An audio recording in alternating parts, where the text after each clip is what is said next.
Hello, good evening, welcome one and all to this, what is likely to be our final stream of Horizon Zero Dawn. I intended to finish it last night, and it just turned out there was more game left than I thought there was. Having not played the expansion pack before, I assumed that the last two missions of the game were going to take approximately the amount of time that previous missions had taken, and then they ended up taking much longer than that. So tonight though, we have only, I believe, 2 quests left to do in the main game, so that should pretty much do it. In fact, I'm a little worried that it's going to take less time than I have budgeted to stream, and I'm going to have to come up with something else to do to finish out the evening. So until then, to finish out the evening, we'll play New Game Plus. From beginning to end. But we'll see. We'll see. I don't know. It'll depend on how long it takes. But I am back. I would like to, of course, thank people. Yesterday, we raised $350 for Rain, so that was very exciting. Thank you very much, everyone. And today, thank you to Sam Wonk for resubbing. Sam Wonk said, yay! And thank you also to Red Phoenix Casts for the follow. Welcome. I don't really have much to go on about today. Do I have anything to go on about today? I don't think I do. Typically I start these off with me noodling at the camera for a while. The just chatting portion of our evening. But I don't think I actually have much to talk about today. Did anything even happen today? The release schedule of the Bondcast. Turns out the first episode is due out this coming Monday. So this coming Monday, you can expect to see the first episode go up. So little happened today, it's actually still yesterday. Ah, no! Oh. Well, that's good. One thing that happened today is I managed to make up. So we had the situation where, like, I caught up on my VOD exports, and then I had one that failed because I set the settings wrong and set myself immediately back by a day.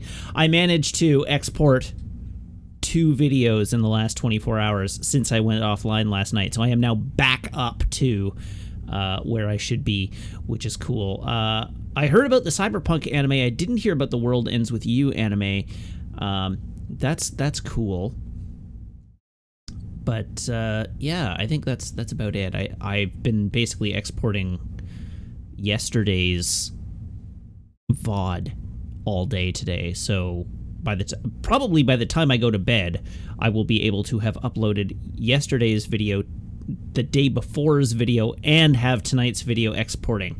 So that could be cool. We might actually have all of the Horizon Zero Dawn VOD up on YouTube before the end of the weekend. So neat. But that's really all I've got for you today. I don't have much else. There really wasn't much of anything to react to today. I have no opinions on anything to share. No spicy takes. This evening's intro is not getting piquant. There is nothing. There's just nothing interesting. Okay. I guess we should get on with our traditions then. Here, I have a phone. Here, I have a cable. So everybody brace your ear holes.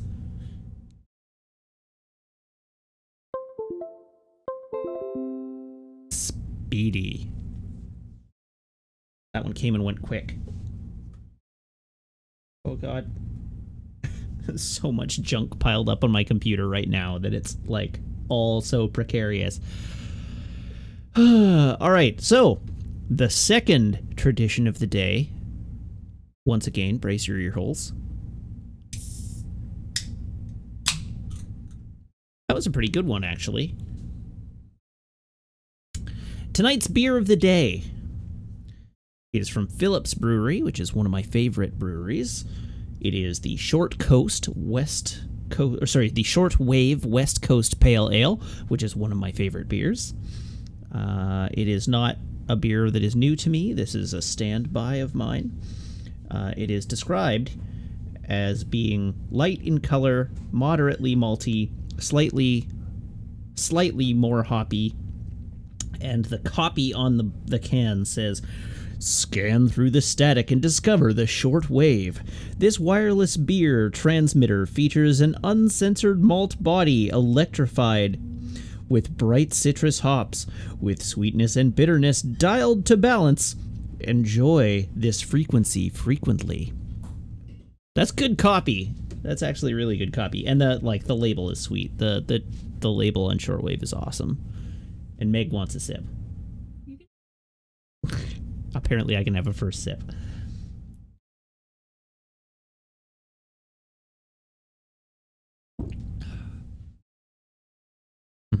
It's good. Yep. Good shit, good shit. Yep, that's just we don't swear on my stream. What are you doing? What are you doing? What? Raising the rating of my stream. Dropping S-bombs all over the place. S-bomb? You did twice. Good heck.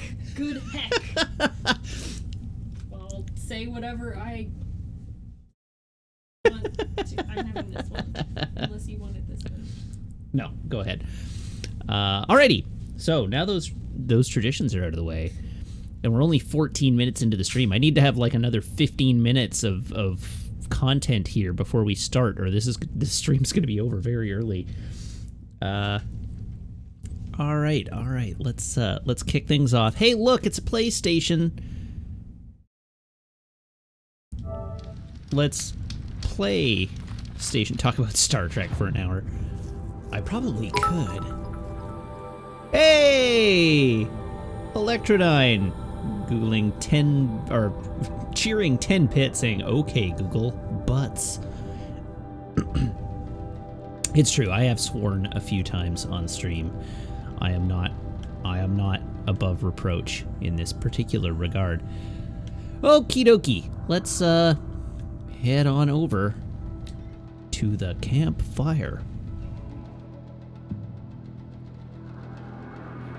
Actually, what I should do is I should clear the in fact, I'm going to do that. I'm going back to the Frozen Wilds. We have the Frozen Wild Chivos to do that I haven't done yet.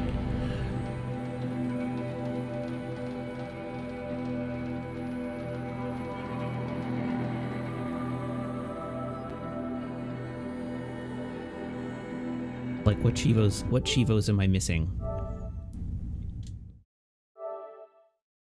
Boop.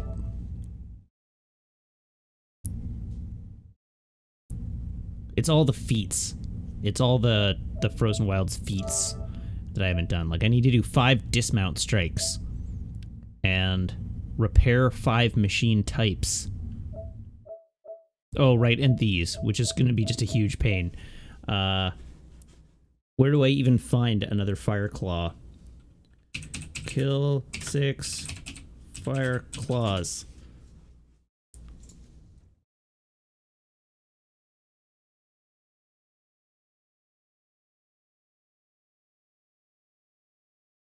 Apparently they still appear in the wild after okay, cool. But yeah, 15 Scorchers, which I am like well on my way to because I have killed a bunch of Scorchers. I just apparently have not killed 15. I've also killed a bunch of Frost Claws, just not 10 apparently. And I only need 1 more Fire Claw. So I think we're going to go back. I think we go back and do these, which will probably also get me my level 60, and then we finish out the game.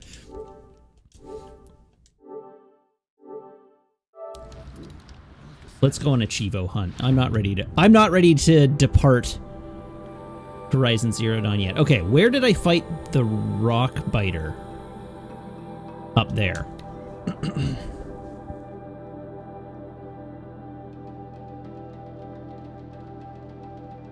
Or rock breaker, yes. You are correct. Not a rock biter. That's something different.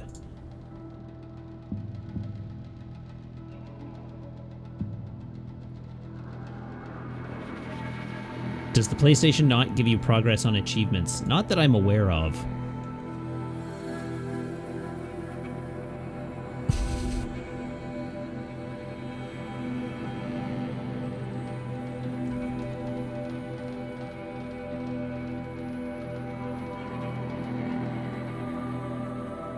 Come on, you can do it.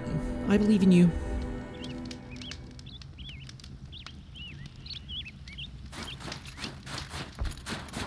Alright, there's gotta be one in here, right? Hop!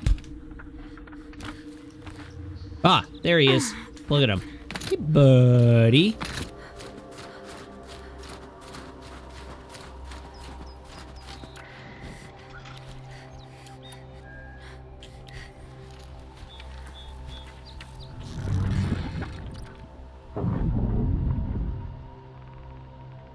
Pew!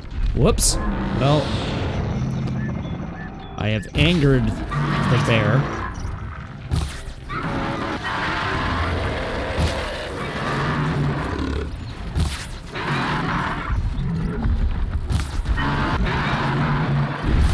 Oh, jeez.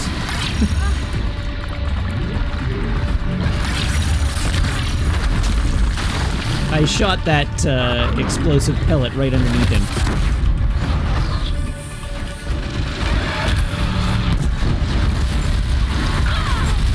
Okay, the explosive bombs may not really be putting in much work here. Hardpoint arrows it is.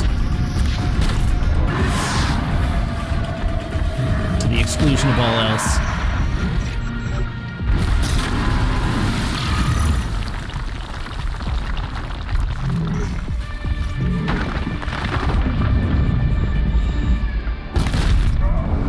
Yeah, that was a good hit.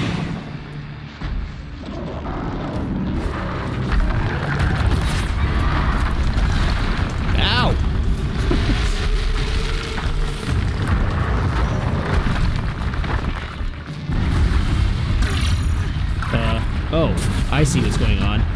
Well, that's unfortunate.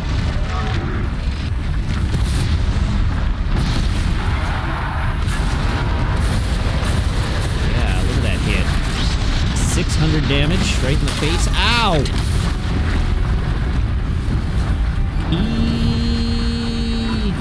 That's not healing herb. That's not healing herb either. Ah!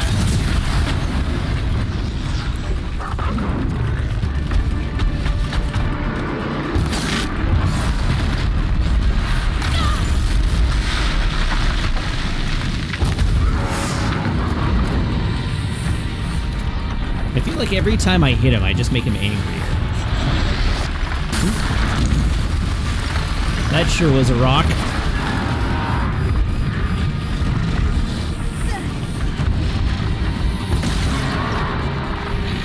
Oh, I love those 600-point hits.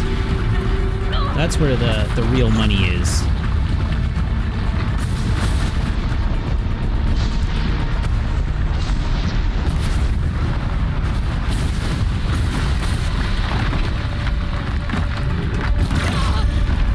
Oh, completely.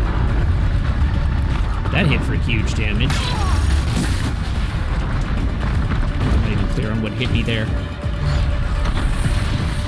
Oh, uh-oh.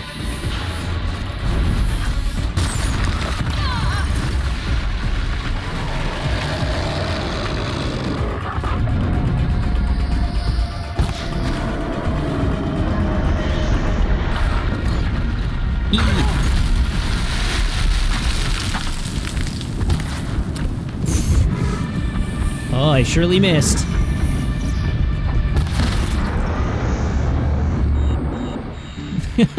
That one little arrow just sticking out of his face.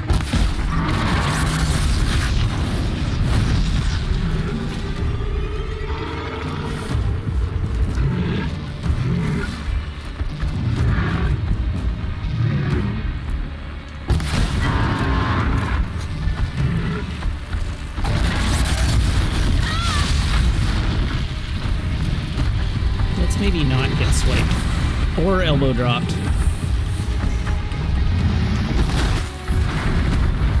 Got him. There we go. There's my Fireclaw Chivo.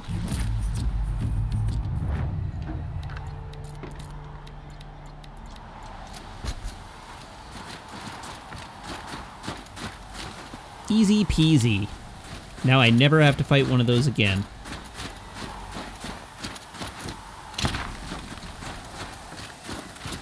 I can't feel much of anything in this.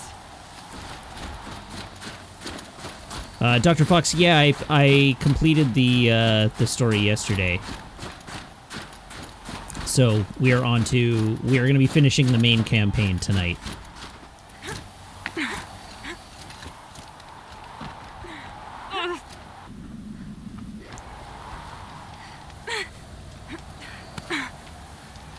Let's do a quick save. Yeah, we're gonna clean up the Chivos and then head to Meridian. That is exactly right.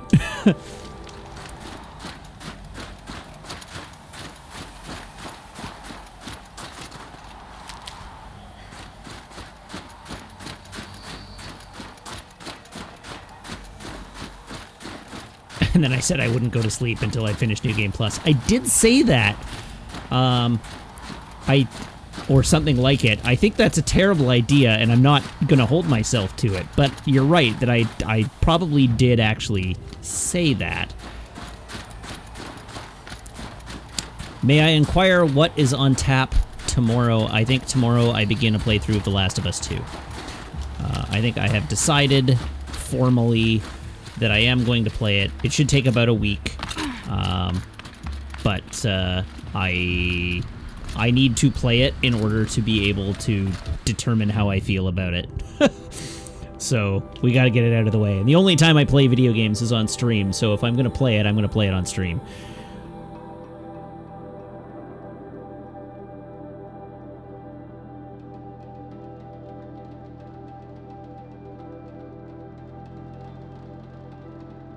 So we'll wallow in misery for a week, and then we'll do something light and fun. I think my plan is that I'm going to do The Last of Us 2, and then I might take a very brief detour through Titanfall 2, because I talked about it the other day, and I have a real hankering to play through the campaign of that game again. And Titanfall 2 is so good. It is so good. And then I will probably play Final Fantasy 13. I think Titanfall 2 will maybe take a day or two at most. The campaign for it is maybe 12 hours long. Like, it shouldn't take more than 3 days. And then we'll roll back into a Final Fantasy game. I'm ready to play a new Final Fantasy game, so we'll do Final Fantasy 13 after that. Okay, I need to find a rideable... I need to find some sort of robot vehicle. Wait, I have the power. Map. Machine sights. There we go, I can ride you.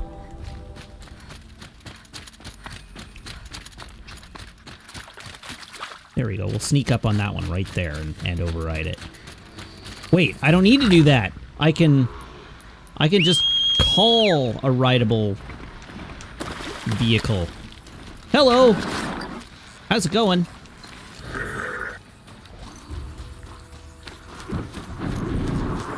Now, it's the square button, right? Jump. 1.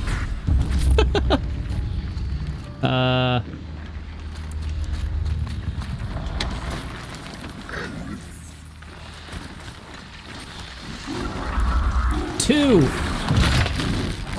Don't get back up. Right in the spine.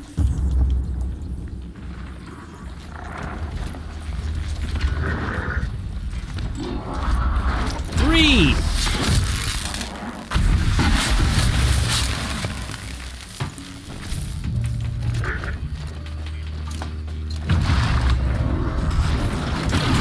4. 13 was the one with lightning. Yes, that's correct.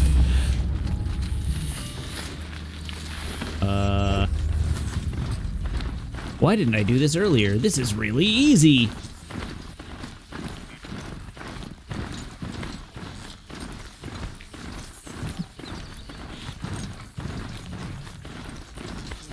What happens if I dismount strike a trampler? This is gonna end in tears.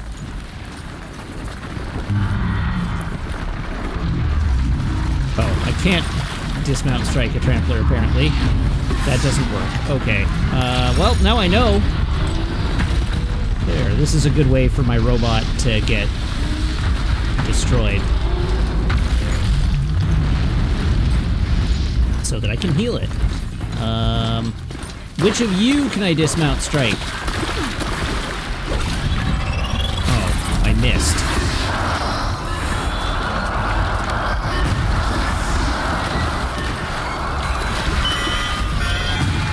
Got him.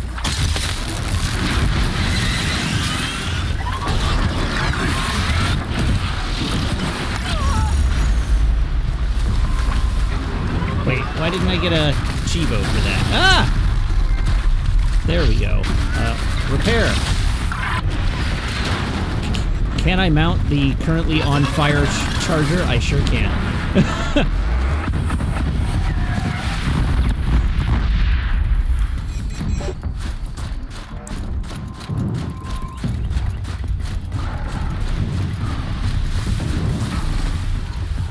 You leave me alone, monsters.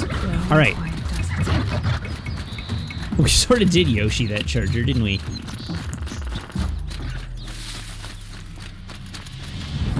Oh, that's ominous.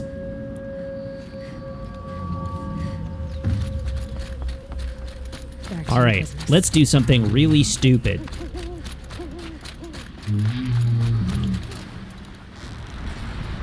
Like vaporize a squirrel.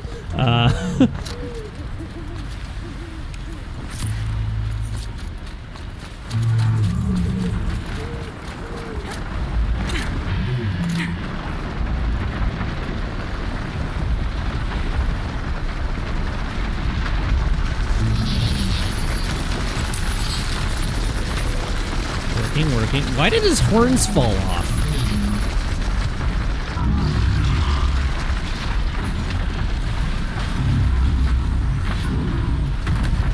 Yeah, James, one of us. Repair. Yes, one type. All right, now I can basically run away.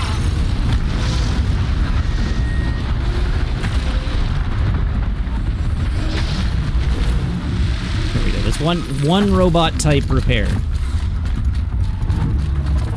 And the Chivo is for 5 robot types repaired.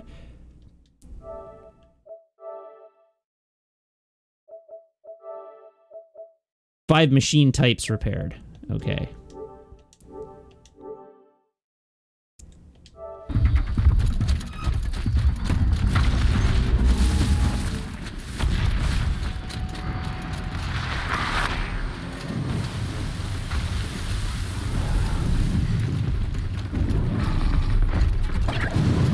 Oh, hello.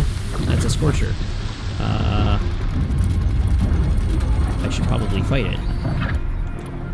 It was nice of it to not notice me there.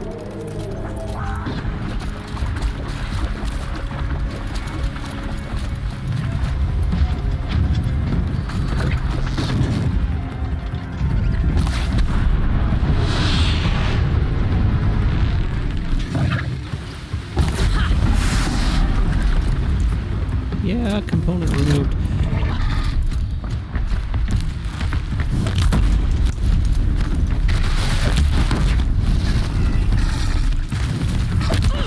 Ow! Beware of splash damage.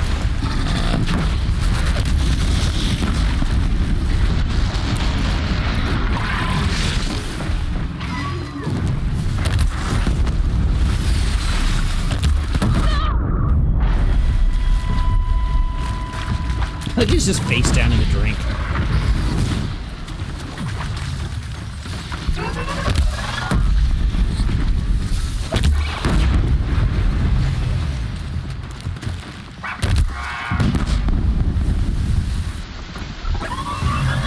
that apparently wasn't the Scorcher that I needed to complete my Scorcher total.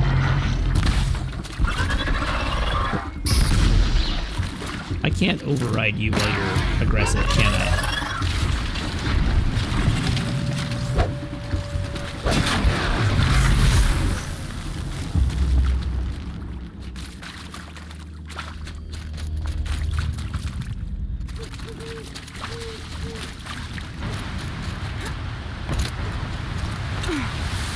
Oh, hey, geysers.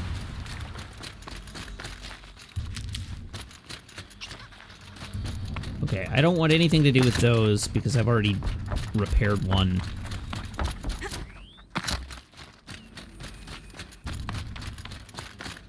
Let's go back over this way. We can override and then repair a charger from the little pod of chargers here.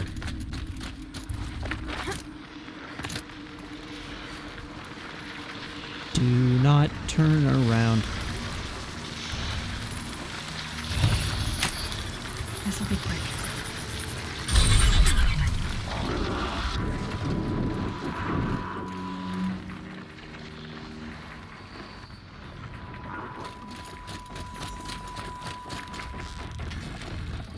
Doink.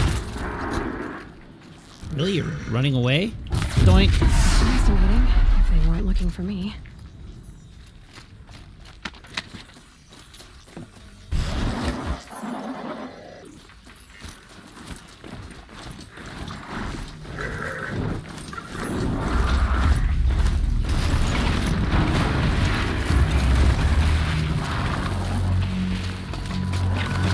Get in a fight, would ya? Get in there. Do your thing.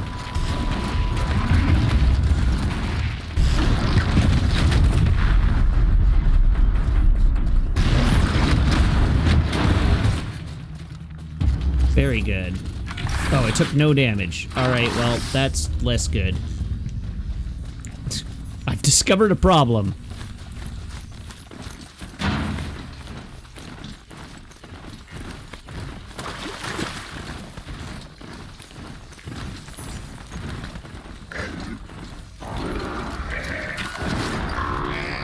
There, get in a fight, would ya? Baha!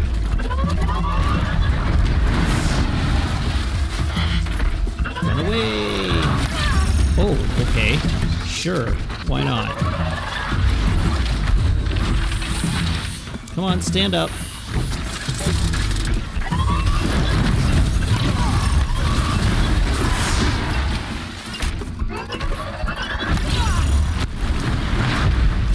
I should probably kill the other things that are fighting it before it dies.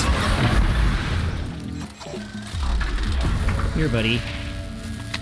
Oh, not mount. Off you get.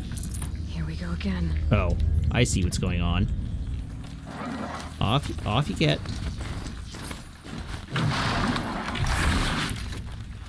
Repair. There we go.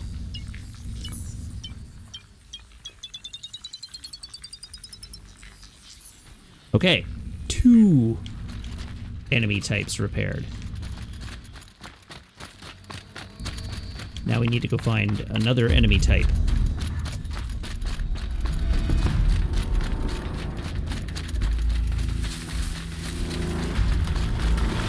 Oh, they're coming right for me.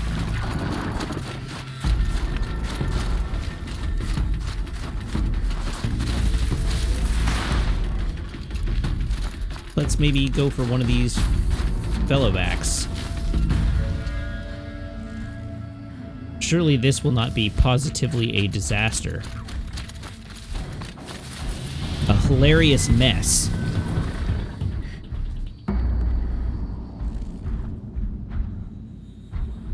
It looks like that machine carries fluid in these sacks.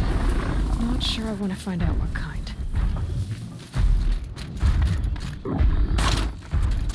He is stored in the balls, Aloy. I think that's what we just learned.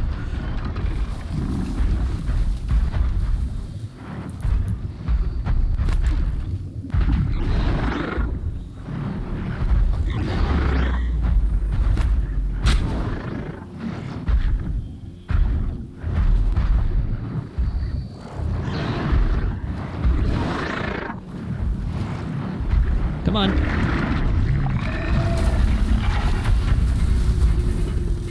Does any one of you want to sneak over here? Oh. But not aggro me. Uh-oh. Oh, I have made a severe miscalculation.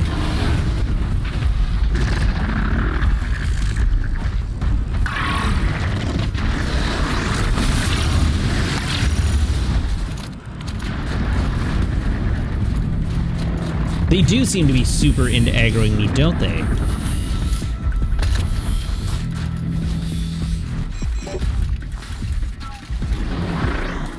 Okay, anyone here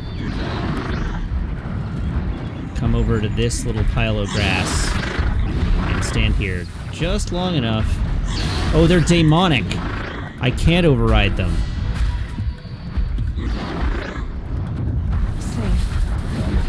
That's why I need to get out of here.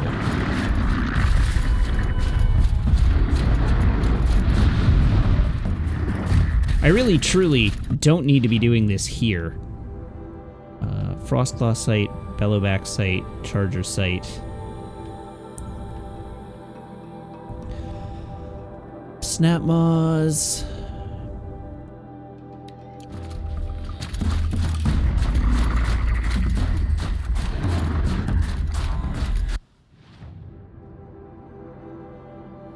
Oh, hooray, I have to run back through the Bellowback site to get where I'm going. Well, this is awkward.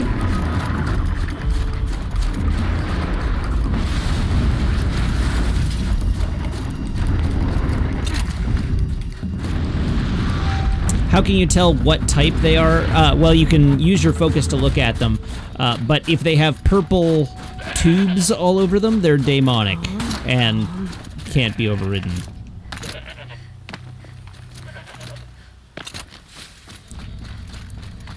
It's the purple tubes that give them away. The purple turbs.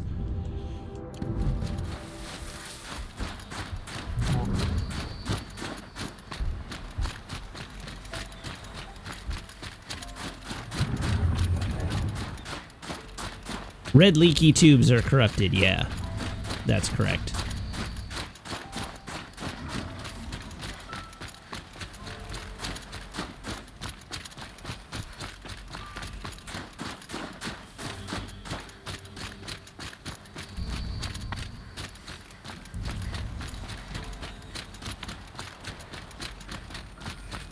Ah, look, there's our friend the tall neck.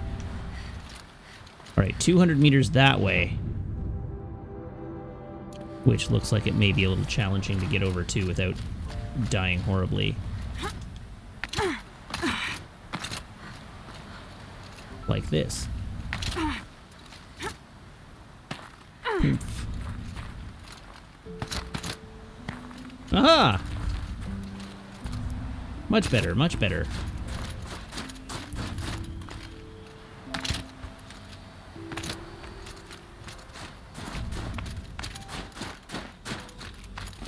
Crossclaws. Hello. Diabore! Thank you very much for the sub.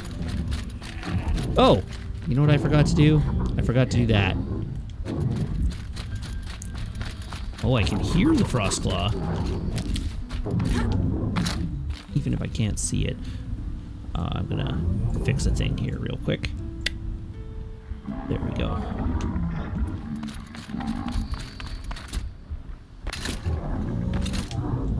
Why are you on the other side of a rock face?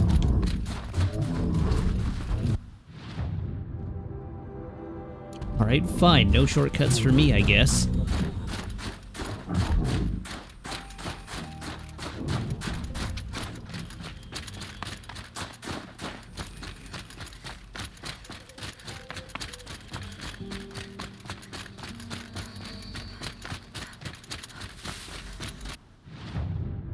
Sure, this will do.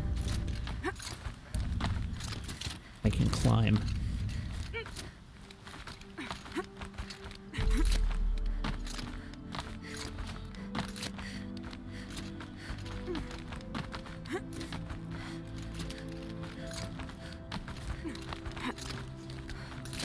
Okay.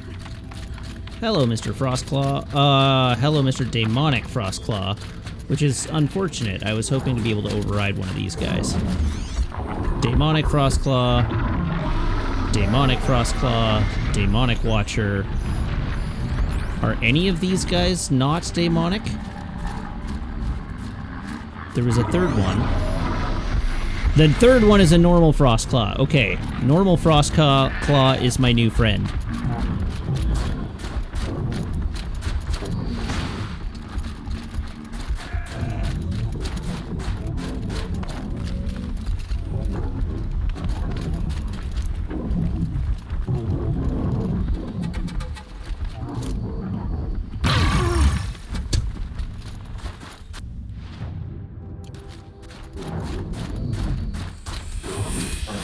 If I can figure out how to get to him without alerting him.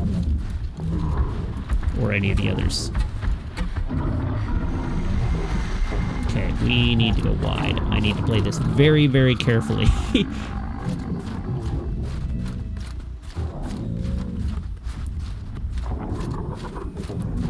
Oh, that's a neat little cave. Hello, cave.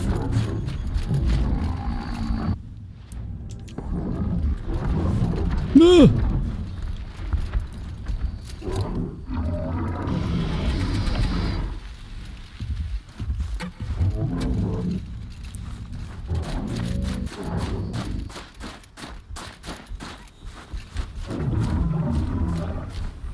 Now, is this tall grass I can hide in? No. It is extremely not tall grass I can hide in. I want not this one. I want that guy right there. I want our blue friend. Tag target. Okay, is there tall grass? Big yikes. Is there anywhere along his pathing that has tall grass? Or have I just got to get bold? I mean, yeah, I can use rocks to distract. Sort of.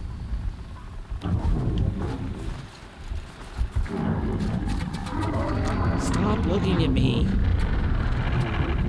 Really what I want to do is I want to pull just the one guy.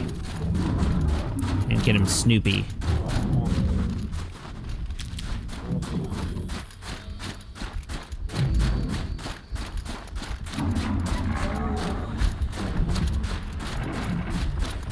I want tall grass in which to hide. And the game has not given me many tools to work with here.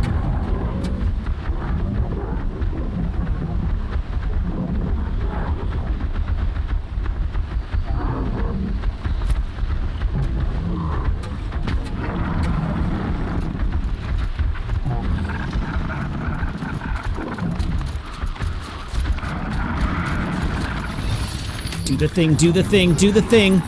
Do it faster, please. Oh god, oh god, oh god, oh god, oh god, oh god. Yes! He's mine now!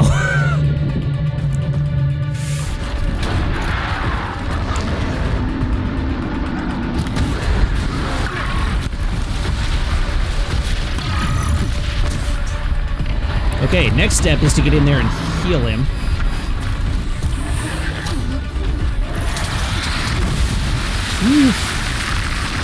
Don't leave me be.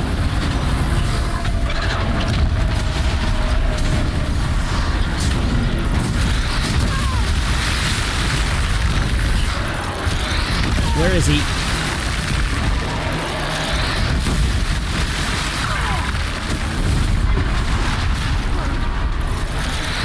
Do I have to fully repair? I need to look at the Chivo again. Is it fully repair?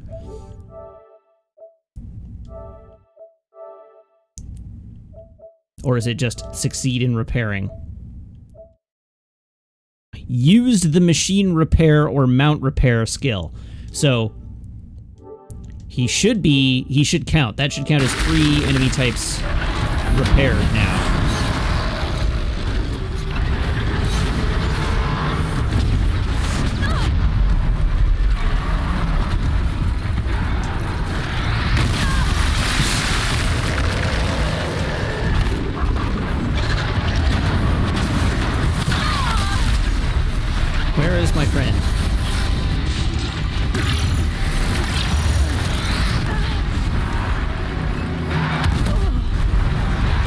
Nice. He put in work. Dang. All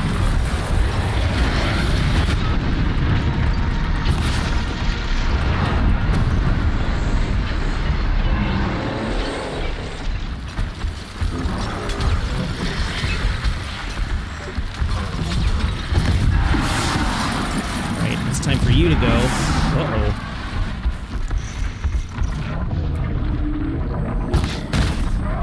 Only 62 damage.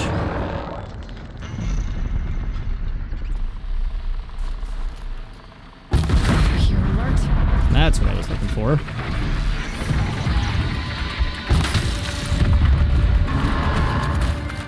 All right, we got our frost claws. Woo!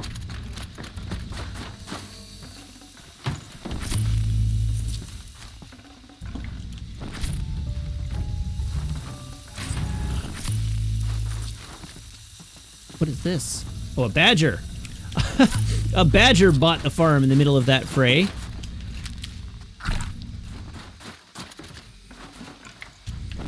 All right, I should be able to damage and then subsequently repair like a watcher. Oh, I should be able to override a shell walker.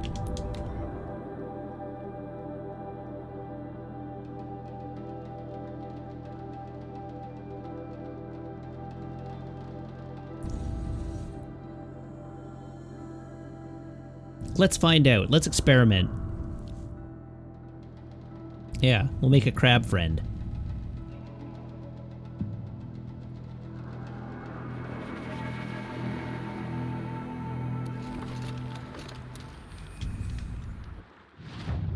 Okay, we're going up here to the Shellwalker site. And yeah, I should be able to override all machine types except the Pharaoh ones, except if they're daemonic. Daemonic prevents me from doing it. So it's really just a question of whether they're vanilla Shellwalkers or daemonic Shellwalkers.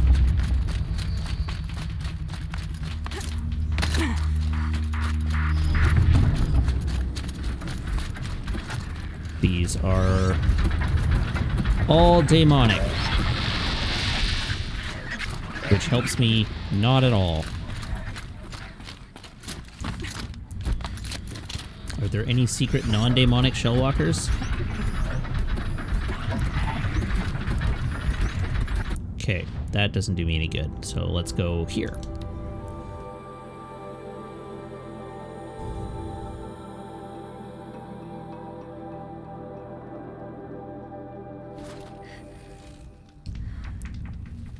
Do you have to do this in the DLC land? No, I could probably just vacate.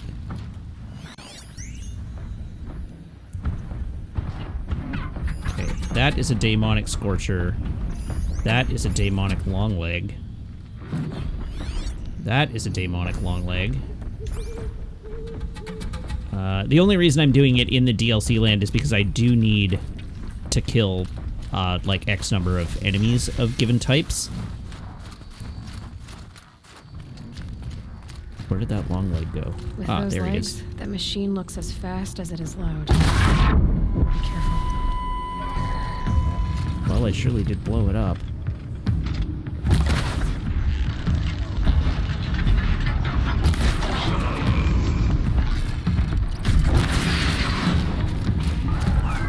Hi there, Scorchy.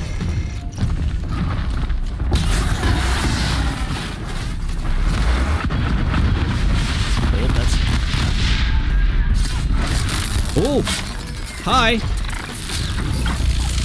Where did you come from? I'm not even clear on how I managed to do a critical hit on that guy. But hey, it's all fine, right? Oh, right. This is the way to kill Scorchers.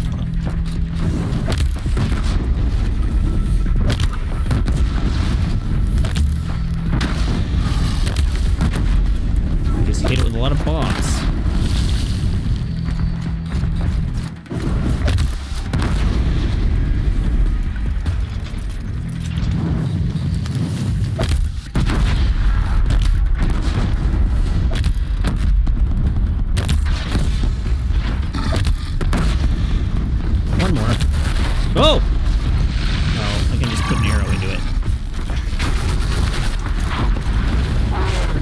Ah, there's all my scorchers. Does that mean I got... Am I done with kill quantities? I think I am. The slingshot doesn't do more damage than my arrows, but it is easier to use in that context. The arrows do more damage. The slingshot is just faster. Okay, well, we no longer need to be in the frozen wilds anymore.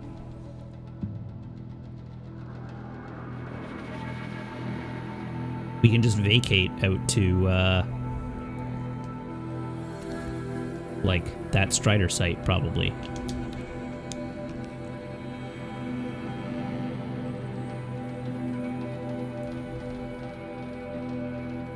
Slow down, I've only been going for an hour.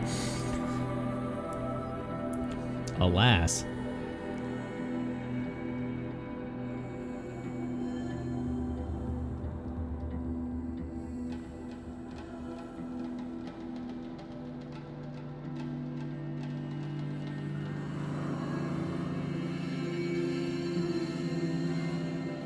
I haven't even been going for an hour.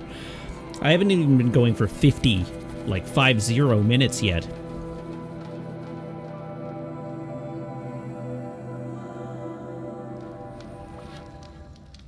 Okay, charger site. Oh, well those will do just nicely, won't they?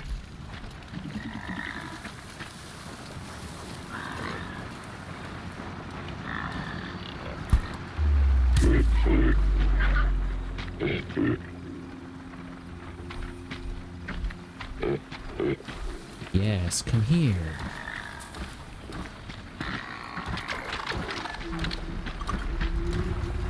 Come here, turn around.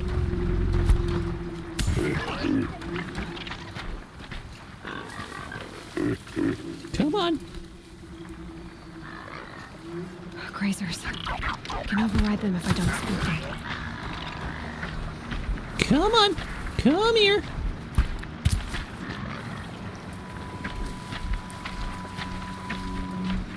All right, I guess I have lure call. Here, Grazer. Are all my cans of beer 16 to 20 ounces, or are you greatly overestimating how tall I am? They're 473 milliliters, so they're like 16-ounce cans. All right, now let's piss everybody off. Hey, look at me! I'm a distraction.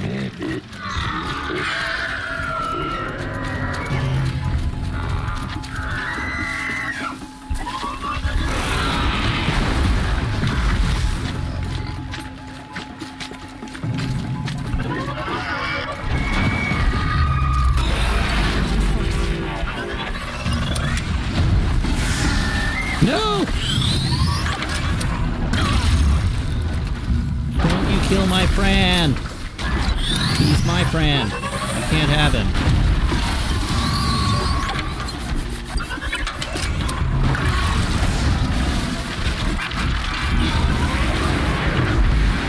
Thanks, bud.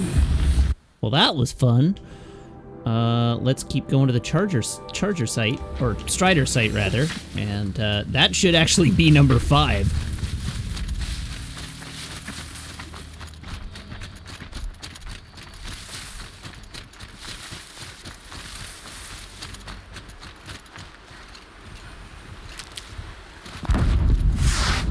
Oh, I'm sorry, what was that noise?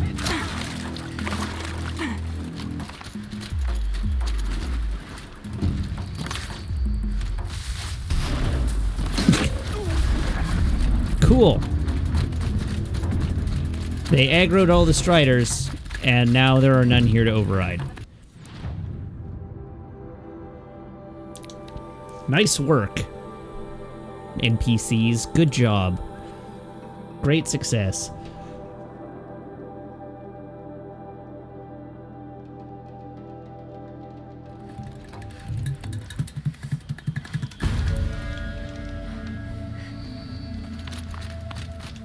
There we go. I forgot that I didn't have to use rocks and had the lure call.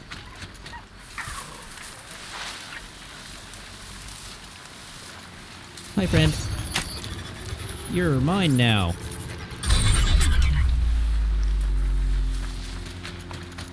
Ah, I'm a distraction. Come get me. Come at me, bros. And by me, I mean come at my trusty steed. Get in there. I hired you to fight.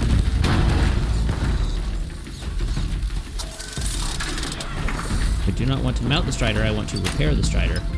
There we go. Alright, let's get out of here. And that, I think, actually does it for everything but leveling up.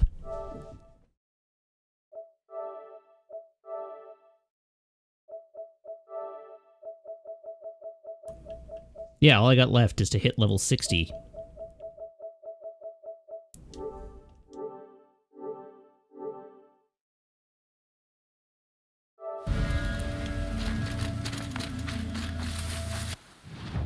Which, truth be told, may actually be difficult to do. At least without going back to the Frozen Wilds and fighting, like, poking really angry bears for a while. I guess it'll depend on how much XP I get for the end missions.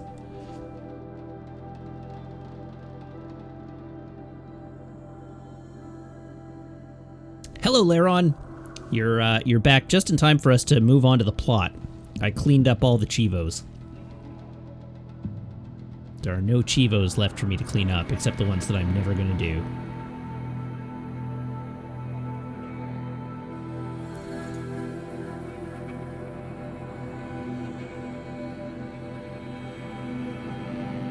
Brilliant, and I can catch the trophy hunt on the VOD. Yes, you can. Yes, the plot is on the horizon now.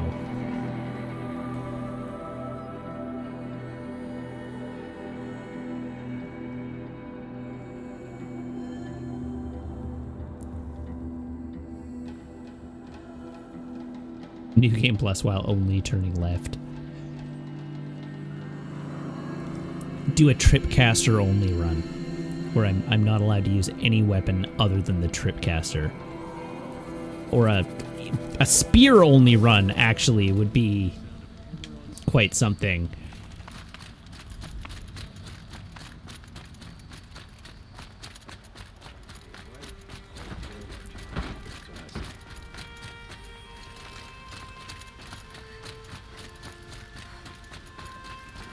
All right, do we remember where we were 3 days ago when we left off?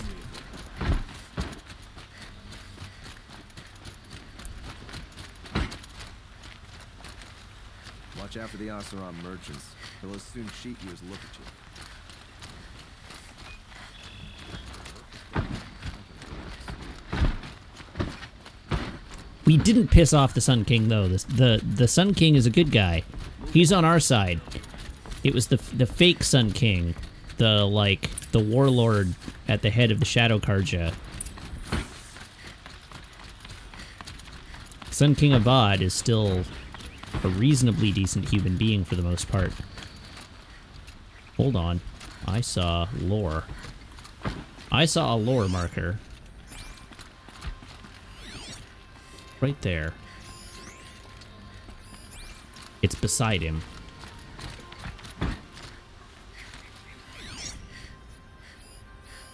Hello, lore marker. Show me the lore. Let me see that lore. Without triggering a dialogue. There we go. Hello, Avad. Aloy, what brings you to Meridian? A threat. The Eclipse will attack soon from the west, with an army of ancient war machines. But that's not the worst of it. They'll bring a mind with them. God, demon, machine, whatever you want to call it. It's called Hades. And it doesn't want Meridian at all. It wants the Spire. And if it gets there, it will send out a call, waking more ancient machines, more than we could ever defeat. All will be lost. We can't let that happen. I'm trying to understand, but My responsibility lies with Meridian. Meridian isn't the target, Avad. You have to defend the Spire. Perhaps the Vanguard, Your Radiance. Yes. Send them to the Spire. Aaron knows Aloy. He won't question it. And have the city guard fortify the western ridge. There they can be seen to protect Meridian and the Elite, where the Spire rests. Aloy, allow me to apologize for my behavior before. After everything that happened with Ursa, I was confused. A likely If we're to story. fight together on the brink of life and death, I'd prefer to do so with your forgiveness. Then you have it. As long as you don't confuse me with her again. Even a king can learn his lesson. Good then. I'm glad that's behind us. Now, it will take time to prepare our defenses. Please, tell me what you know of our enemies. Everything. I don't know about everything, but I'll tell you what I can. Yeah, the conversations and facial animations in Frozen Wilds are remarkably improved. All right, talk to Avad. Have You you wanted to spoken know to everything. Blameless Marad?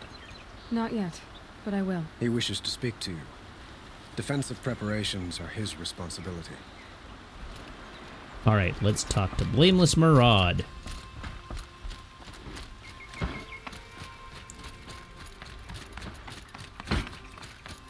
Do you go by Blameless or Marad? Quietly does it. Panic in the city will only create another enemy. Hey. And do keep me appraised of each new arrival. Talk to me. There we go. Ah, Aloy. Preparations are underway on the ridge defenses and at the Spire.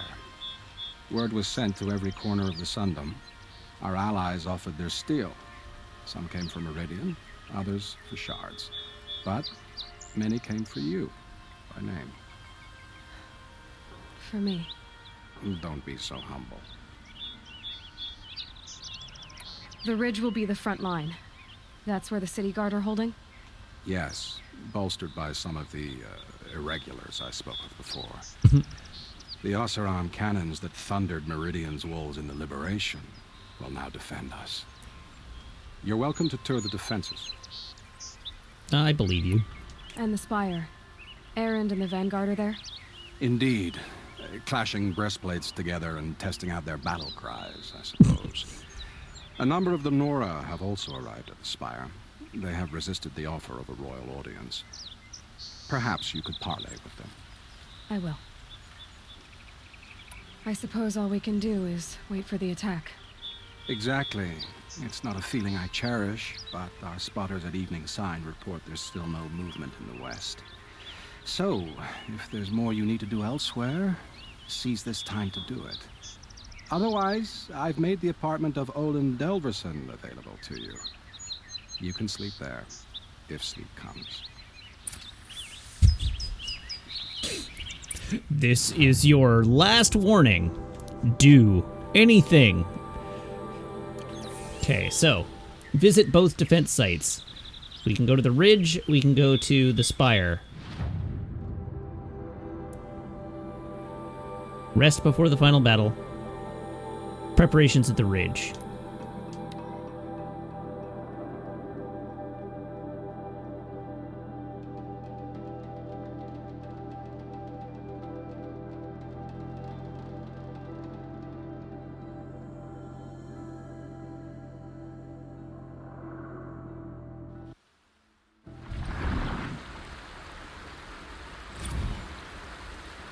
Okay, preparations at the ridge. Hey, look, they put 3 guys out here. They're clearly well prepared. Have you just polished that armor, Uzit? Of course. Isn't that a little... What? Oh, hi, Teb. Nothing. Aloy, I told you I'd be here. You did, Teb. But have your wounds even had time to heal? Honestly, if I fought, I'd probably come undone. But don't worry, I'll leave that to the other Nora at the Spire. I brought supplies instead. These Karja have made me an honorary quartermaster, whatever that means. It means It you sounds carry the impressive. explosive I briefcase. could get used to it. We'll be setting up caches of arms and medicine under these banners. Look for them when the fighting starts. I imagine they'll enjoy the Hey, boy. DB5. When you went into the mountain, did the goddess tell you our chances? She didn't need to. I know we can do this, Teb. Maybe we can.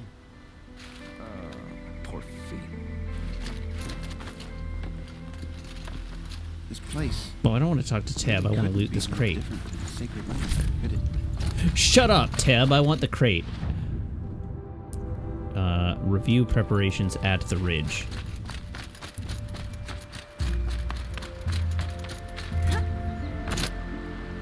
Oh, hello, Petra. Petra!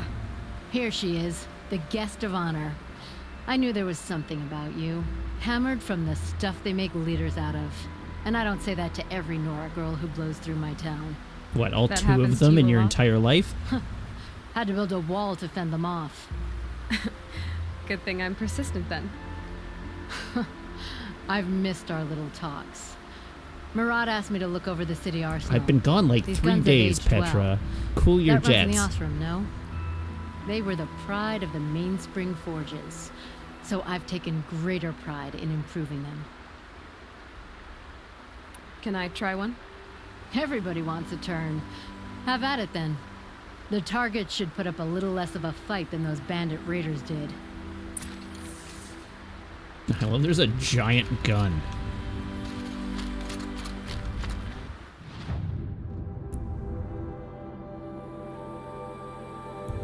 All right, over to the spire we go. Let's review the preparations at the spire. men do you think you'll kill in the battle, Lucid? It seems like it should take longer than 3 days to get to Montana. No, it's only 4 kilometers from here. From where I am standing right now, the distance from Meridian to Yosemite National Park is 3.9 kilometers. And I refuse to let anyone tell me different.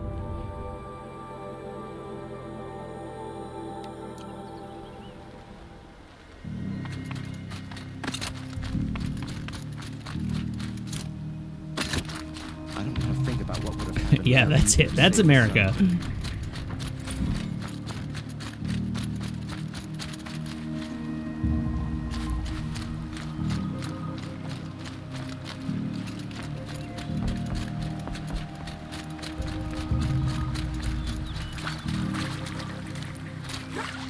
The earth got smaller when the swarm started to eat biomass.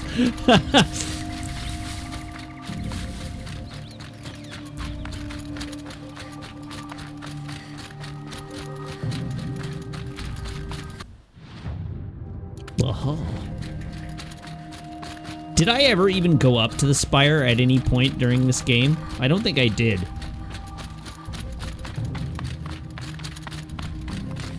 What the? Why are you here? I didn't expect you to come all this way. It's true, I am a stranger in this green and snowless land. Aurea forgave the Karja, but I never did. Still, I was compelled to come for my once chieftain.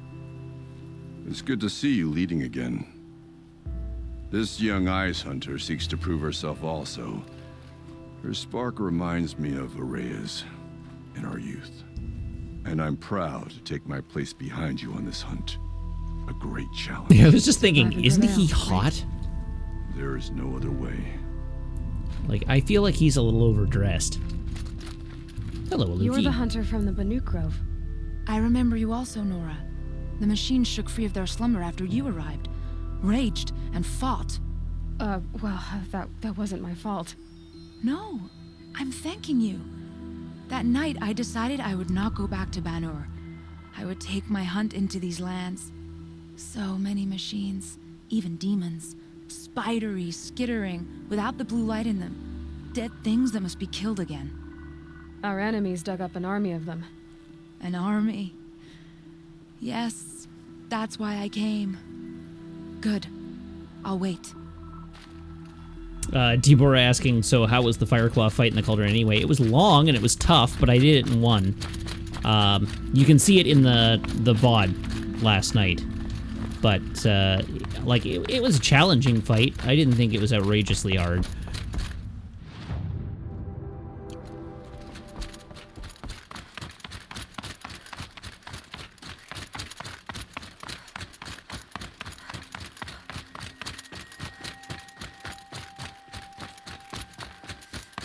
I was, yes, admittedly, I was pretty close to max level. I was, what, level 58 when we did that fight?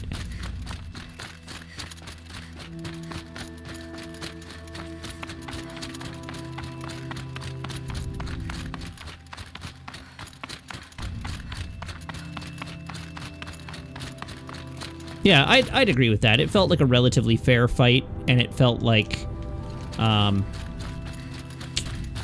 it felt like a really good introduction to the Fireclaws. Like, it was just like a really good, I don't want to say scary, but like a really good, really satisfying way to drive home the power of the Fireclaws. War Chief Sona. War Chief, you seem uncomfortable. The Nora do not belong here.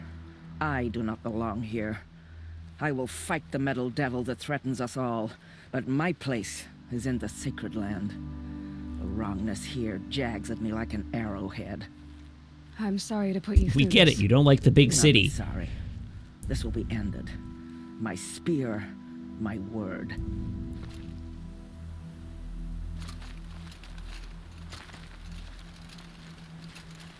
Oh, I can only talk to Sona.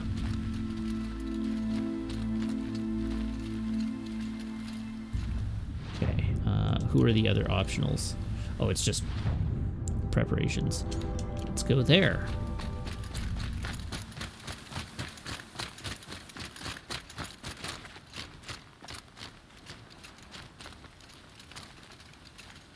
Greetings, Aloy. Don't. You don't need to bow. The Anointed doesn't like it. She doesn't much like being called anointed either.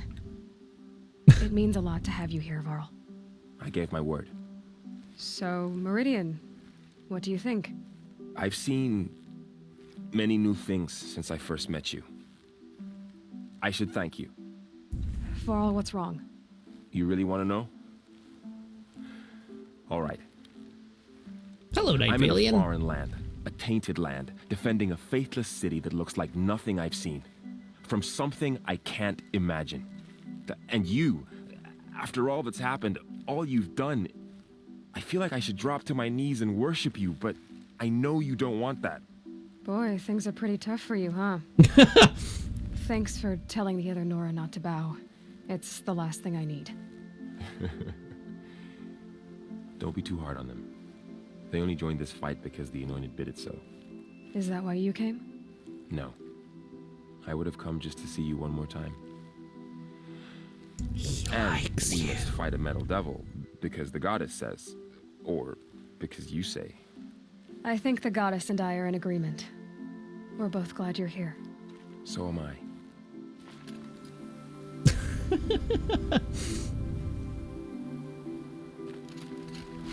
All right, what else have we got here? We've got this conversation over here. What bundle of doodlies do we have up at the top of this little rise? So who are these guys? They call themselves Oh. the Eclipse. Hi, Aaron. What does that even mean? I'm not sure you're the person I want to talk to here. What about... Oh, I guess you are the person I want to talk to, because you're the last person to talk to. Yammering about sun and shade. Well, if they used to be Karja, how tough can they be? Yeah, they're best. Aaron! Oh, I like so your here hat. we are again, gearing up for a fight. Only this time it sounds like the bad guys have a lot more firepower. What are we up against, really?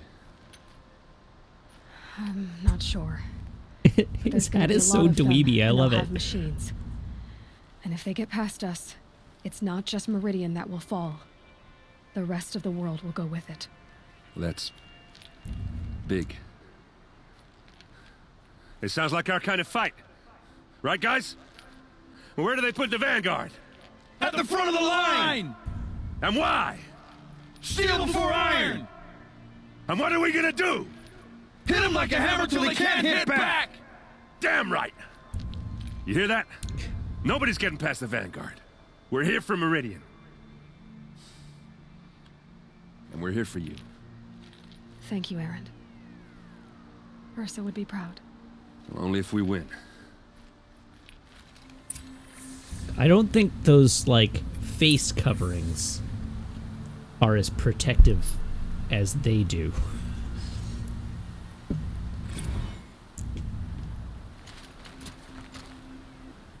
All right.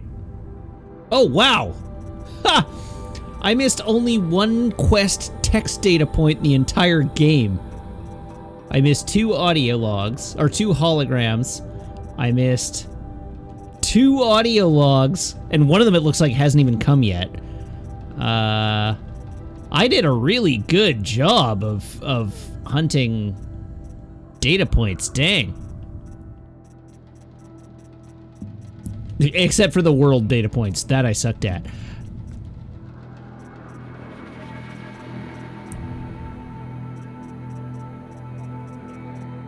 I missed 2 audio logs in Frozen Wilds.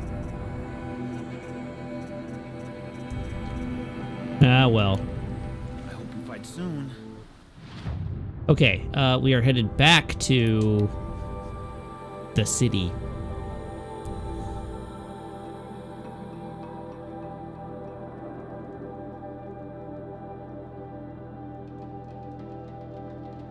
Yeah, fortunately data points don't count towards towards completion, but I'm just impressed with how many of them I found.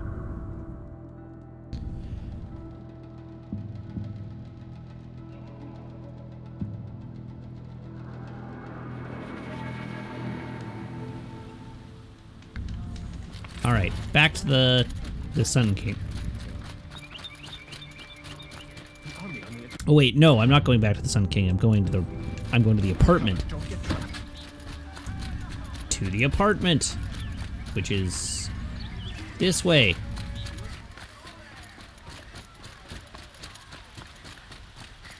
Yeah, I missed 2 data points. The only thing I can do is pave the save and start over. Empty. Should I sleep? Did I leave anything unfinished? Would you like If they didn't fix the basement door. Rude. What kind of hospitality is that? Did I ever read the Vantage Point entries? No, I didn't. Do we want to do that? Shall we? Is it time?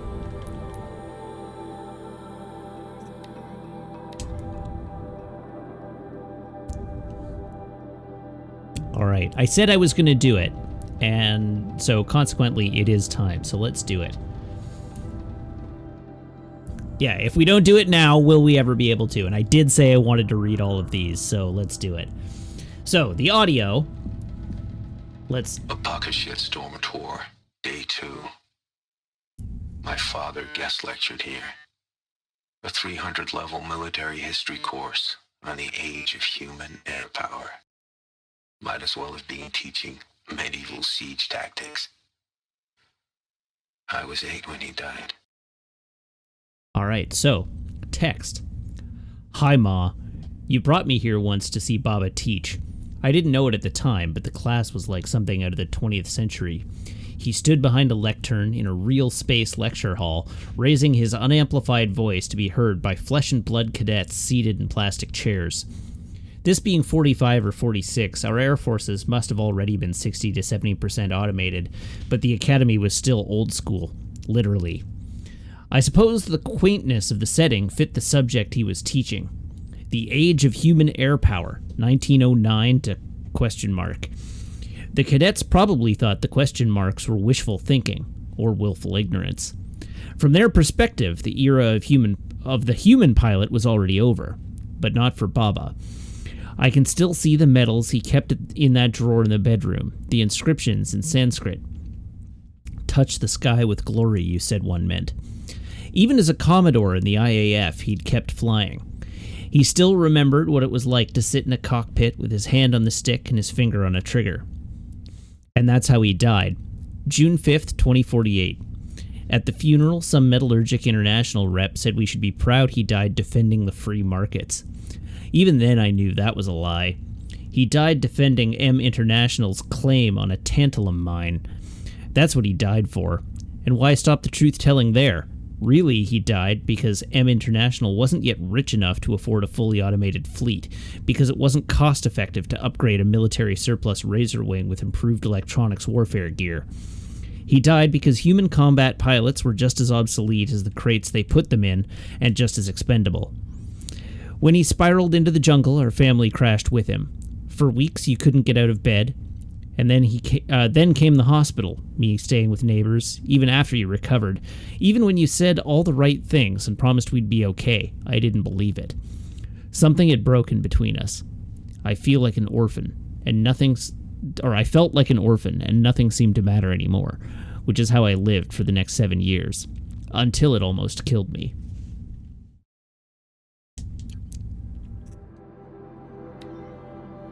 Moving right along. A pocket shitstorm tour day 4. It's hard to believe Metallurgic International used to be headquartered in this dreary old ziggurat. Wyatt's office was on the 2nd floor. Oh no! You're telling me these aren't in order? Day 3. Okay, that was day 2. Day 8. Well, I'm not going to reread that one.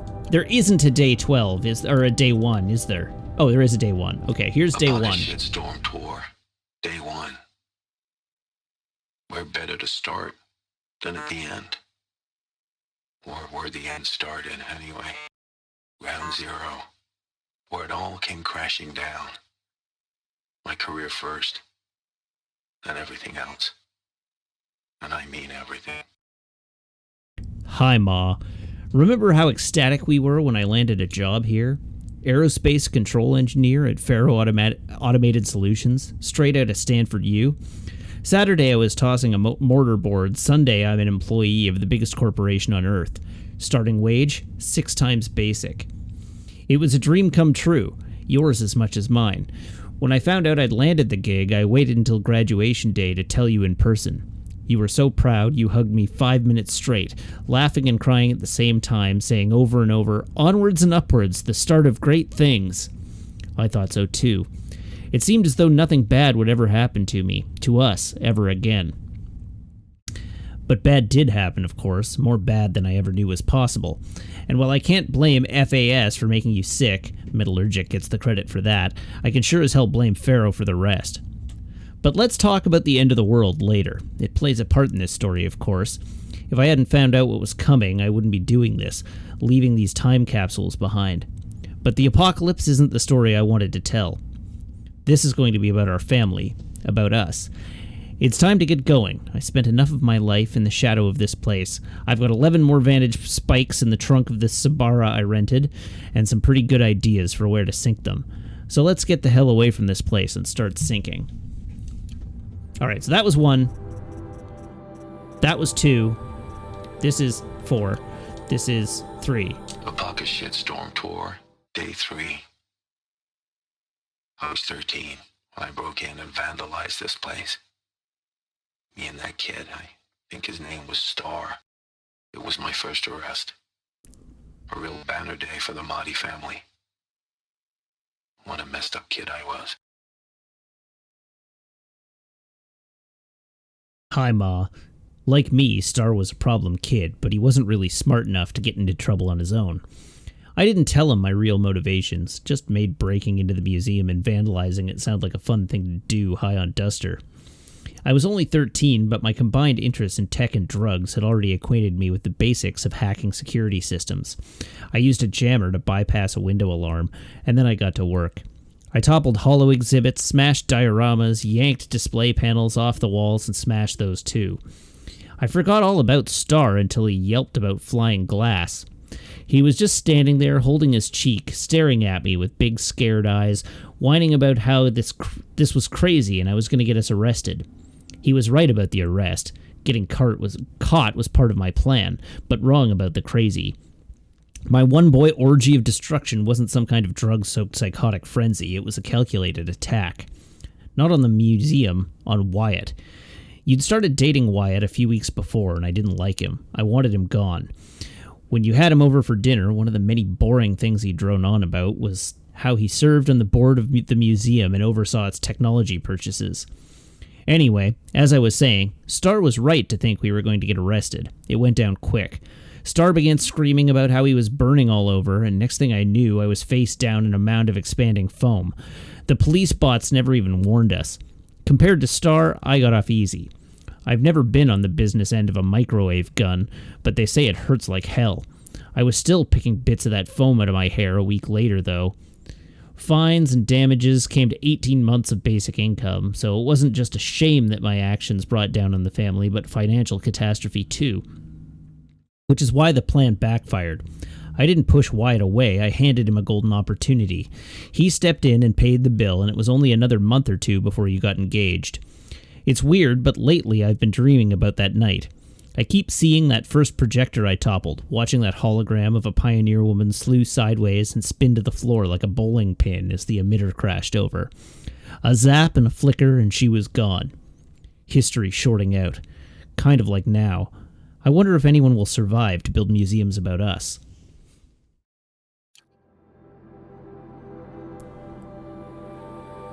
That's 4. A pocket shitstorm tour day 4. It's hard to believe Metallurgic International used to be headquartered in this dreary old ziggurat. Wyatt's office was on the 2nd floor from the top. If Emmett had a policy against workplace romances, he probably wrote it.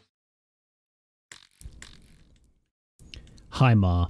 Looking back, it's almost comical how much I detested Wyatt. I hated everything about him. His lumpy face, his bad skin, his always calm voice, his out-of-style suits, and especially his stupid cowboy name. I don't care how badly you want to assimilate, there is never any excuse for naming your kid after a gunfighter. I couldn't believe you would replace my Baba, a decorated combat flyer, with a corporate drone. So I made it as hard for you as I could. I was beyond cruel. I accused you to your face of only being interested in Wyatt for his money. Called you, my own mother, a gold digger and worse. Refused to attend the wedding, then got myself arrested the night before just to cinch the point. It took me years to understand the obvious. Of course you married him for his money. For my sake, not yours. Before Wyatt, the job you were working didn't even cover food and rent. When you didn't get overtime, we slipped deeper in debt or went hungry. You literally couldn't afford to spend time at home, let alone pay for childcare or rent a nanny bot. Meanwhile, your son was out of control, a truant and a thief, not even out of junior high and already a drug addict. If you'd only had yourself to worry about, I think you would have politely refused Wyatt's interest. You were no stranger to hardship. Compared to what you went through getting out of Kolkata in 2037, simple poverty probably seemed like a cakewalk. You knew how to survive. But your son didn't. I was headed nowhere, at ramming speed. You married Wyatt to save me, for the stability and opportunities his money could provide. It wound up working, but not as smoothly as you hoped. Before I could be saved, I had to die first. But that's a story for the amphitheater. So that was 4. 3, 8, 9, 7, 12, 11. Day 1, day 10, day 5. Here we go. Shitstorm tour, day 5. The gray swarms opened for turtle smash the night I OD'd here. Or so the police report said, anyway. I was 15 years old. When I woke in the hospital, 2 days later, your face was the first thing I saw. Hi, Ma.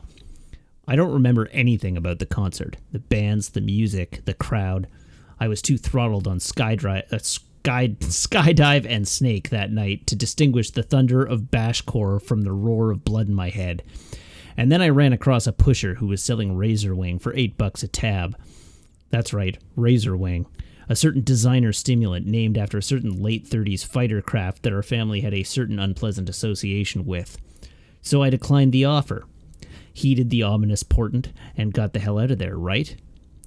Or maybe what I did was buy 4 tabs and take them all at once. Yeah, did that.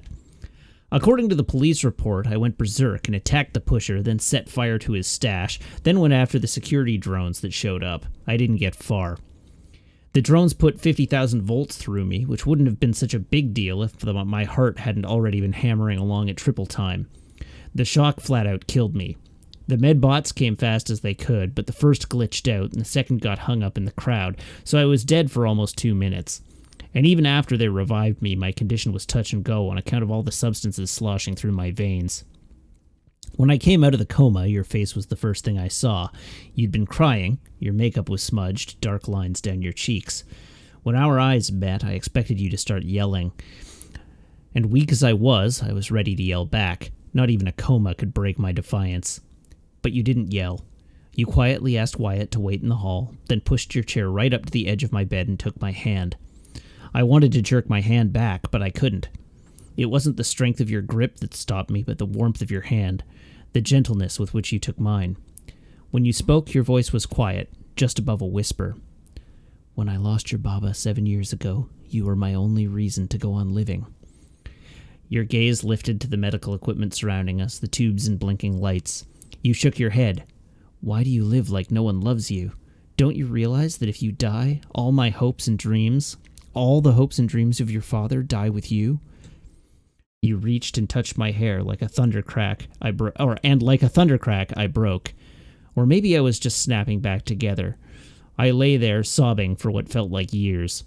The whole time you never took your hand away, and I didn't either. The next day I agreed to go into treatment. I wish I could say I never picked up again, but as we both know, that's not exactly how things turned out.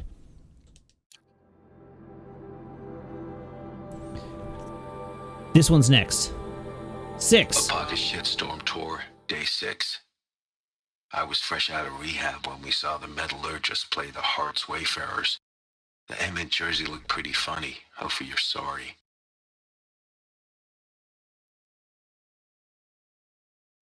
Hi, Ma. So this would have been in late May or early June. I was only a week or two out of rehab, still feeling pretty raw, pretty jangly about sober life. You'd already gone toe-to-toe with Mr. Gerson, that jerk principal who tried to block my readmission. I was looking at 8 weeks of summer school to make up for all the courses I'd flunked, but I didn't mind. Without drugs, I didn't really know what to do with myself yet, so I welcomed the structure.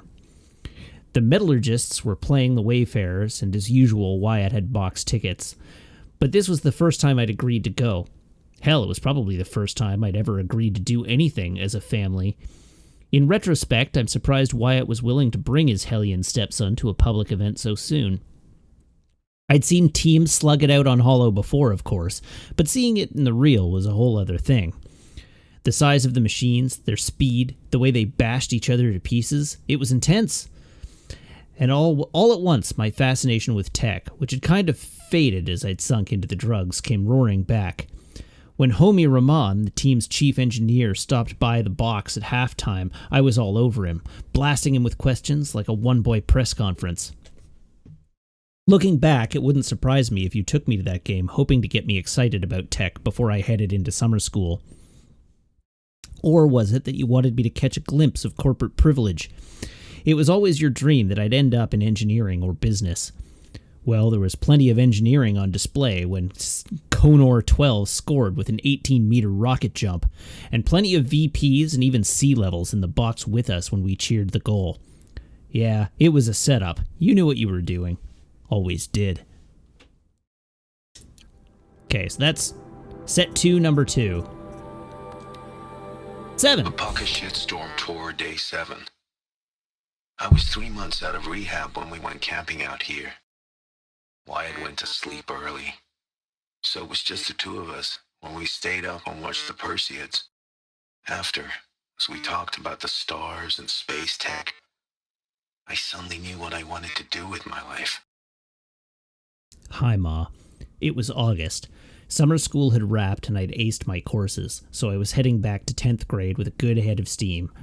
As a reward for my studies and my sobriety, you and Wyatt gave me a Fullerton Labs Astro Prodigy and took me camping to watch the Perseids at their peak. I was amped.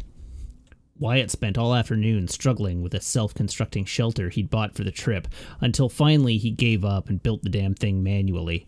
Well, the sleeping pods anyway, while we made a fire and cooked dinner. It must have taken a lot out of him, because Wyatt was nodding off at dinner and went to bed soon after. As night fell, we sat and watched the meteors streak across the sky like fingernail scratches, marveling at their abundance, laughing our delight. After an hour or so, you asked me to teach you the constellations, so I launched the astroprodigy and played professor, spouting off about each star group as the drone magnified them. Later, I had it zoom in on the Odyssey, which was still being constructed in orbit back then. It was another year or two before they abandoned it.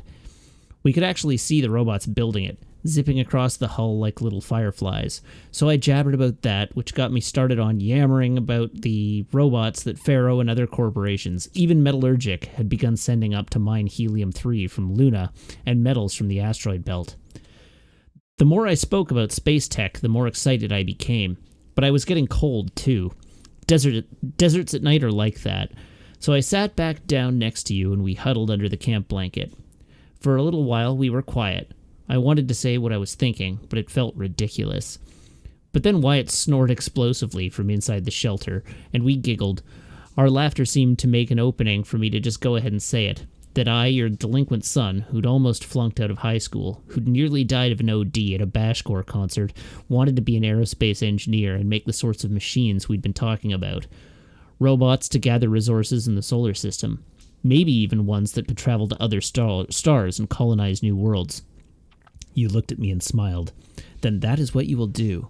And then you looked up at the night sky and said very plainly, as though it was a simple fact, you will write the story of our family across the stars. School started next week, and I never looked back. So that was 7. Set 1, number 4 is 8. Apoca Shitstorm Tour, Day 8. Holy crap. That glitched out lifter that crushed your arm and clavicle. Back before you met Wyatt. That was in a mine back beyond these falls. Oh, what a punk I was. Ma, I can't believe I just stumbled across this place. I remembered your injury, of course. I just forgot it happened all the way out here. This was before Wyatt, obviously, when things were really hard for us. I was 12 or 13, already smoking duster every day. And you were working all the time, stuck on the job you convinced Metallurgic to give you after they stiffed us on the death settlement. It must have been terrible, servicing mining robots and dig tunnels for 1.5 basic, but that's how you kept us fed. When the lifter injured you, the foreman said it was your fault. Said the telemetry showed human error, yours. When you told me that the telemetry had been cooked, I didn't believe you. I blamed you for your injury, same as the company. What a great kid I was. I didn't understand the situation at all. Denial of comp was a financial death blow. We were days from living on the street, which is why you pushed your grievance up the ladder. Up and up until you finally wound up in Wyatt's office. He offered an investigation, which was the right thing to do, though I've always wondered just how dispassionate his decision was. The investigation proved the telemetry had been tampered with and validated your claim, and the implants and cybernetics fixed you up good as new. By all appearances, it looked like everything that had gotten broken had been fixed. Hell, another 6 months and you and Wyatt started seeing each other, so before long even our poverty was fixed. What we didn't know, of course, was that you'd been poisoned. Lubor-6 exposure from the solvents you used to keep the robot joints clear. We were still years away from knowing the long-term effects, but the damage was done. You doomed yourself working a shitty job to keep me fed and clothed, and I can't even remember a single time I thanked you for it. Screw this place. Set 2, number 1 is this one. Apoca Shitstorm Tour, Day 9. I was setting up my tent right here when Wyatt's call came through. I came as fast as I could, but you'd already slipped into a coma. We never got a chance to say goodbye. Hi, Ma. My plan was to go camping here after the Amos 15 launch. I'd been working OT for the past 9 months, so I was pretty frazzled and figured I should take a weekend to relax before crunch started up again. I was setting up my tent when Wyatt's call came through. He said it was an emergency. I called a lift spin vert and made it to Denver General and left less than 27 minutes. I was too late. You'd already slipped into a coma. I didn't understand how that could be, but when I told Wyatt to explain, he just kept choking up, waving me towards the care station. So it was a holodoc that broke the news, how you'd been diagnosed a year earlier. The adverse reactions to gene therapy and polymer vascular replacements, the 6 months of mobile dialysis. I couldn't believe you'd kept it all secret from me. Even at the height of crunch, I called you once or twice a week. So you just sat there listening to me enthuse about my latest project or complain about workplace politics, and all the while you were dying? It didn't make sense. I marched back to Wyatt, cornered him, and demanded that he explain. He said you hadn't wanted to distract me, that I was doing important work and needed to focus. As though the latest Amos launch and the palladium and rhodium it'd bring back to Earth mattered more than the Ma, who was already here. Wyatt kept saying how proud you were of me. He even parroted that onwards and upwards phrase of yours. He said I should get back to work, that's what you would have wanted, that he'd stay at the hospital and keep me informed. I didn't go back to work. I called in. It took arguing my way past 2 supervisors, a labyrinthine automated HR menu, and a human resources AI, and an anal defensive benefits executive to activate my personal leave, but I did it. And then I sat at your bedside for the next 7 days. I kept thinking of the hospital after my OD at the amphitheater, kept thinking of that if you came out of the coma, I wanted my face to be the first thing you saw. On the 8th day, they pronounced you dead. After the funeral, I went back to work. But I wasn't really there. I kept telling myself to focus, that it was okay to be there, that it was what you would have wanted after all. Onwards and upwards. But my work fell behind. When my supervisor called me in for an emergency review, I told myself to play it cool, accept the criticism, and promise to do better. It didn't go like that. I snapped and shouted at him, and then broke down, sobbing uncontrollably. 2 minutes and 3 sectrones later, and I was standing outside the Faro building, blinking in the sunshine, straightening my bunched-up clothes. An alert on my focus indicated that I should go home for the day, then report for a disciplinary review on Monday. But I didn't go home. Another idea had risen up in my mind, already fully formed. I guess I'd been thinking of doing it for a while. I took a lift spin to Pioneer Park. 10 minutes of asking around and a truth test to show I wasn't a cop was all it took to make a connection. I went home with the drugs, started using, and didn't stop. Duster, snake, skydive, overcast, no razor wing at least. I didn't take calls, didn't show up for the disciplinary review on Monday morning. A friend stopped by and hammered on the door until I answered it. When he saw what was happening, he staged a one-man intervention. I agreed to go into treatment, but I didn't harbor any illusions. Use of personal leave was bad, but use of psych SA leave? Career suicide. Sure, they couldn't legally fire me for it, but I'd been around FAS to know long enough to know they'd find a way. My career was over. I thought I was at rock bottom. But I was wrong, of course. Still had a long way to fall. 3, number 2. This is getting heavy. A pocket shit storm tour, day 10. So here's where I learned how the world would end. My second apocalypse in a year. Looks like there's a lot of construction going on now. Why would that be? Hi, Ma. I was surprised when FAS sent me out here, and not just because the meeting was going to be held in real space. I was surprised to discover that anyone at FAS still knew I existed. When I returned to work after treatment, HR informed me that I'd been reassigned to the Vantage Project. It was exactly the professional death sentence I was expecting, the career equivalent of getting sent into a red zone without an environmental suit. Everyone knew Vantage was one of those doomed projects FAS kept around solely for the purpose of assigning dead-enders to them, especially head cases like mine, who couldn't be summarily fired for fear of parity litigation. Month by month, management would pile losers on a lost cause, then cancel the project and lay everyone off. A ship of fools sunk with a single torpedo. Ain't wrongful dismissal if it's downsizing. I had nothing better to do, so I spent my time studying the tech. Chip design wasn't my forte, but I knew enough to admire what the engineers had accomplished with the Eternity chip. Stored data was guaranteed to last 50,000 years or more without degradation. As for Vantage itself, the project was little more than a failed marketing plan.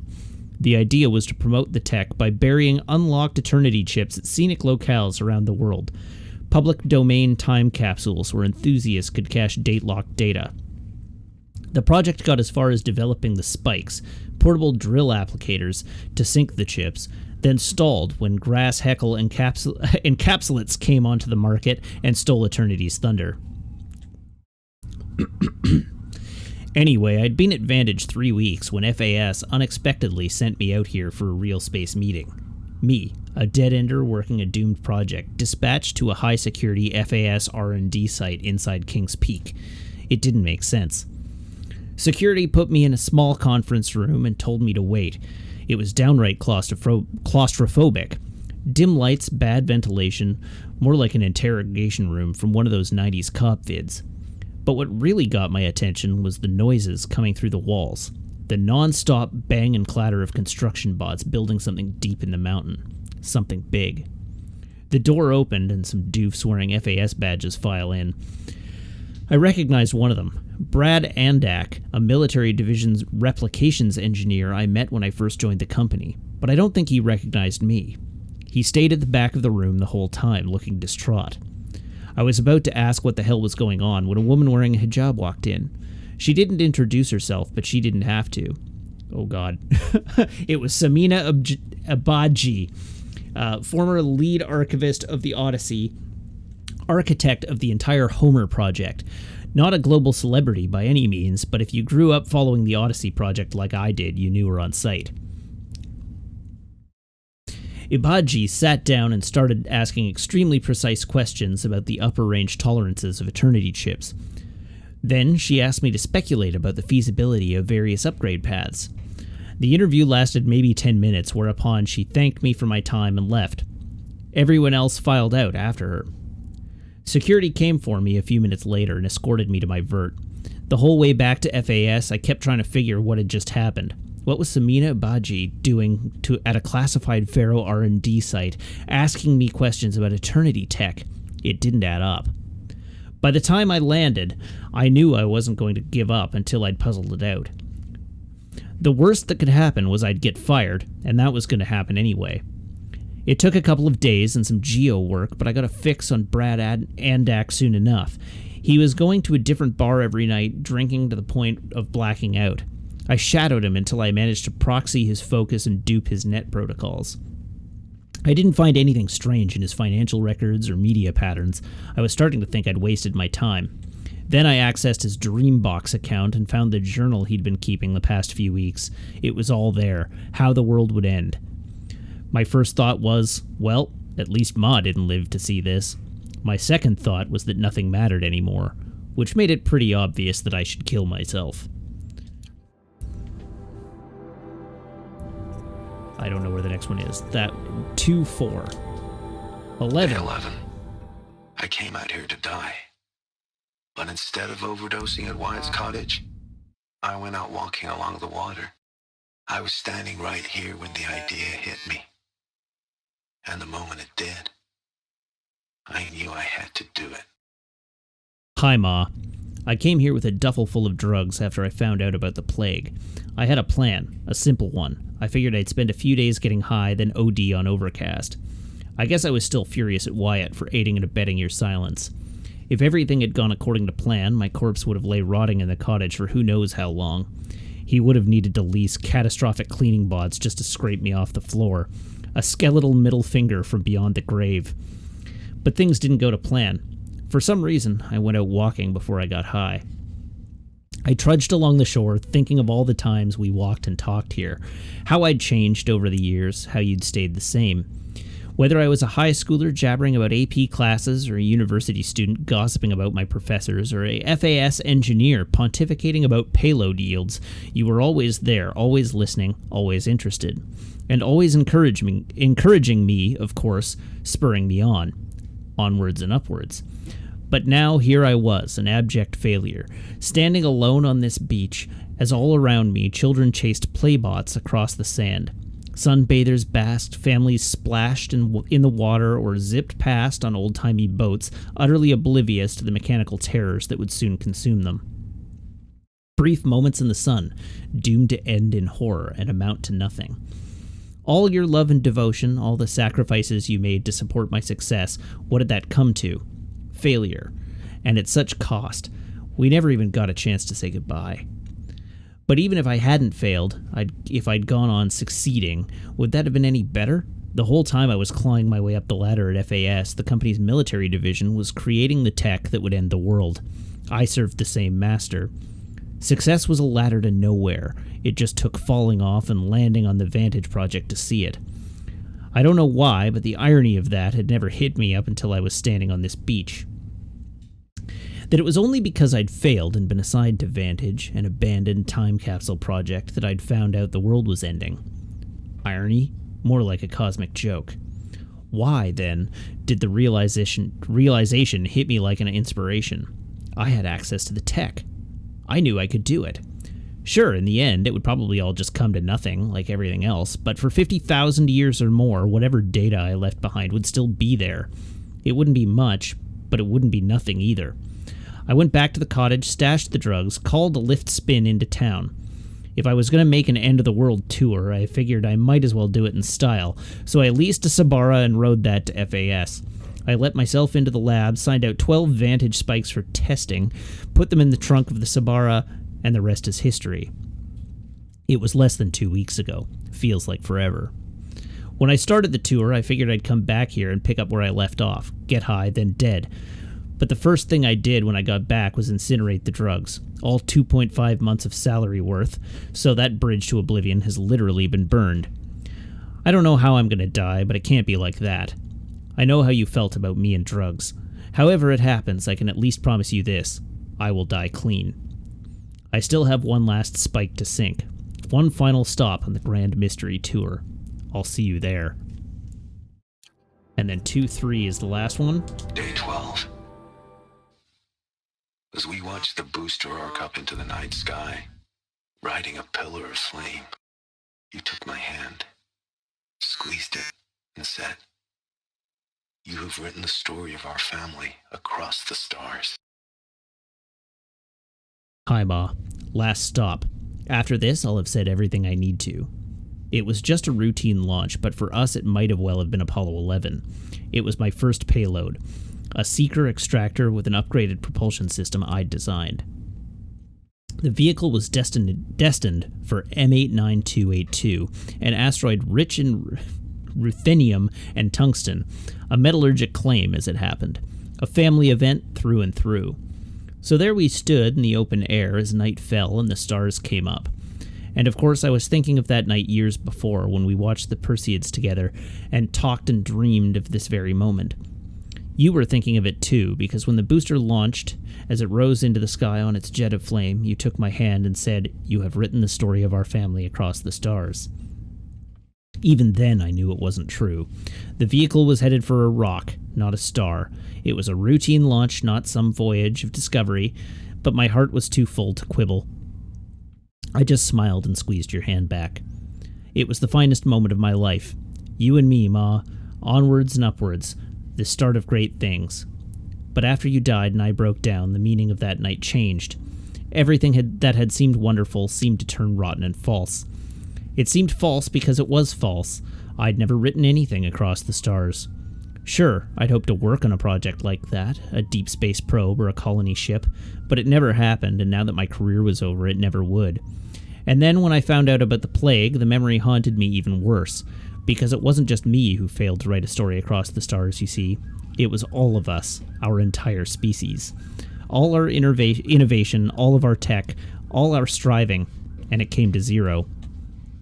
I've been looking up at the stars a lot, and the only story I see written across them is that we are small and insignificant and will soon disappear with hardly a trace left behind.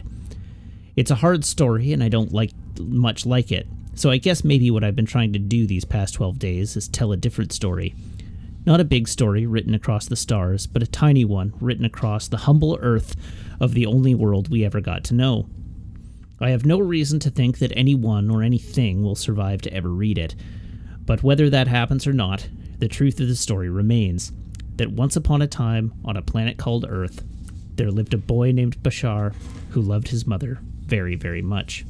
Goodbye, Ma. I love you. Bashar Mahdi, son of Amal and Behas Mahdi, stepson of Wyatt Mahante, 24 November, 2064. And that's what that side quest was all about.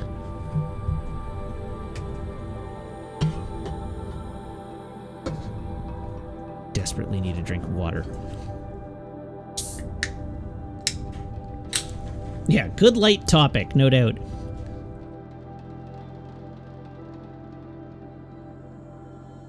All right. Give me a second. This is Aloy's light reading. This is Aloy like, oh, I've been picking up these data points. Let's pick one to read as I go to bed. Are any of the flowers pretty? They're all poetry. They're all little code fragments. Function true. Light of the moon moves west. Flowers shadows creep eastward. Function true.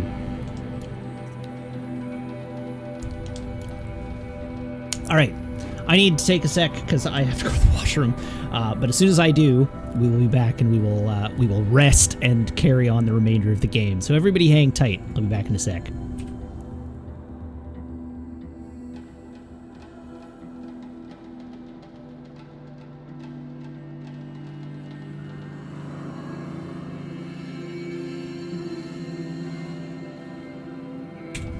Hello again. I came back to the wrong camera, so let's switch to the right one. There we go.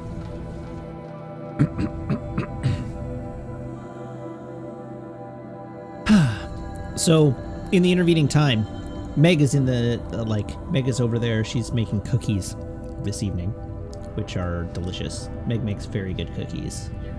Oatmeal chocolate chip, they're, like, my favorite. And she saved me some cookie dough, which, you know, that's delicious. I am a cookie dough fiend.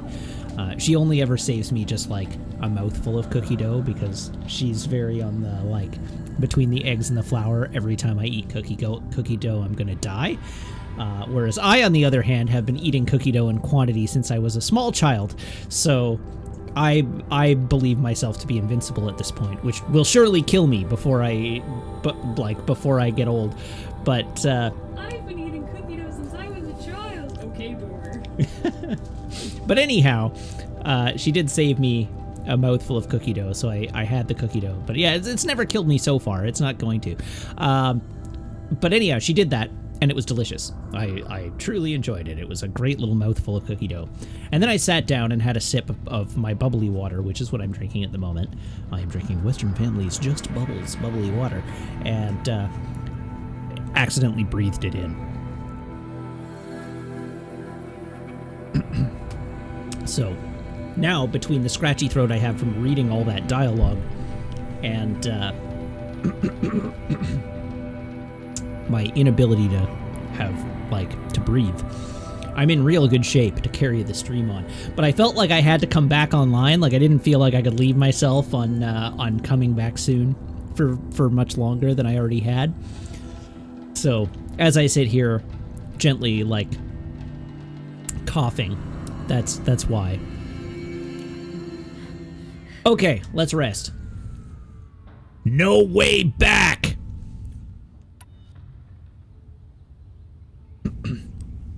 So it's not the eggs that are the problem. The eggs are actually fine.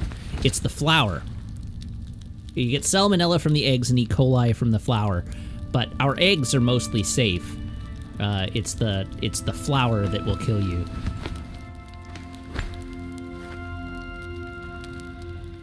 How could you sleep, Elizabeth, with a weight like this pressing on you? How did you, Rost, after you lost your family? Silence? Are you there? Guess I shouldn't ask ghosts for advice.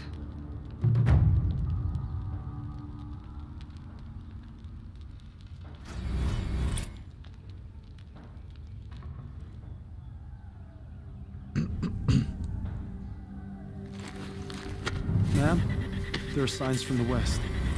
Sun King Avad awaits you at the temple. 17,000 XP.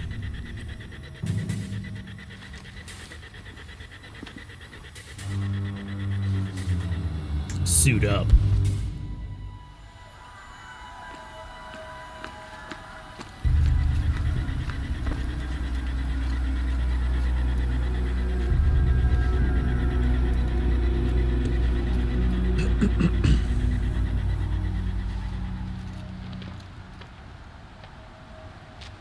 told you, the Campfires, spire. perhaps? Massing forces for the long march to the city gates? That's not with smoke. Then what is it? The end. Or how it begins, anyway. Holy moly.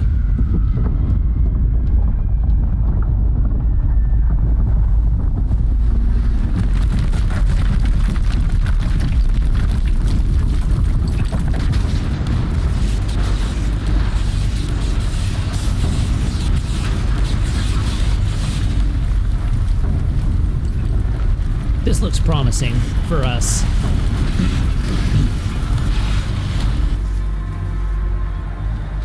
The Deathbringers you spoke of? To the guns! To the guns! Now! By the sun, do as she says!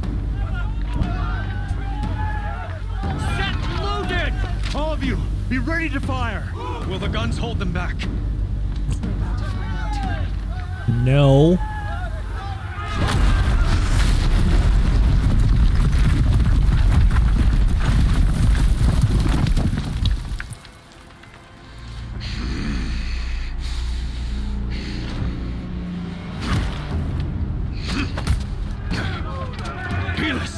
No! Rally the vanguard. Send reinforcements. Aloy, no! We It's a need good thing those he had guns. undies under his He kilt. will cut you down! Not this time! Yeah, I got a way cooler set of armor this time. You have fixed me long enough. Should have fought me in a Can't sunring just stand here and let them kill us all! That texture pop in was something else. Why do you fight?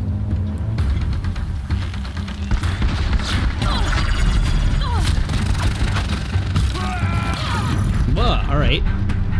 Fine then. Who's even over there?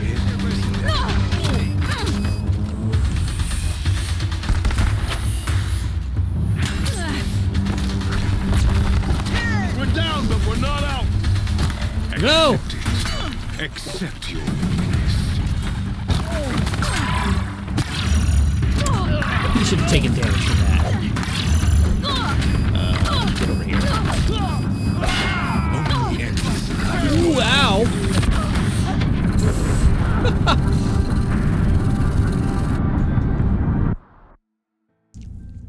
I think I want to switch back to my old bow.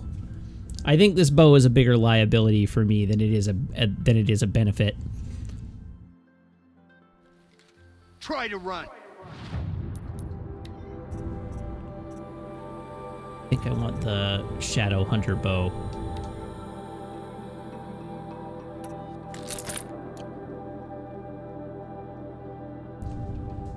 You really want to know why corruption arrows work on humans?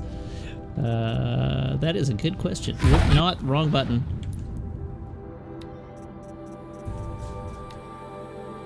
Clear. No! Inventory, mods. Disassemble. Crafting, modify weapons. Clear slot. Okay, we have this one, which is legit. Then we have handling shock, handling fire. That one definitely goes in.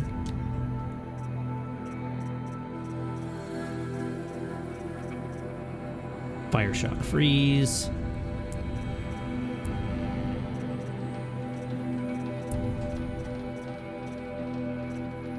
$49 damage, 33 handling.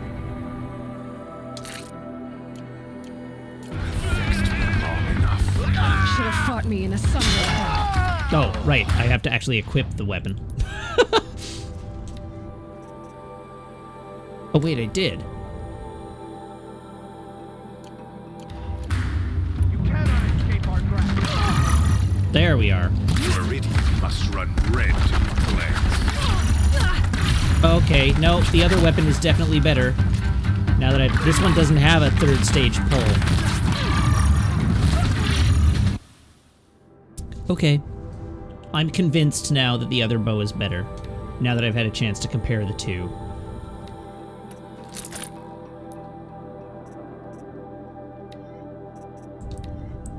My nostalgia for the old bow got ahead of me.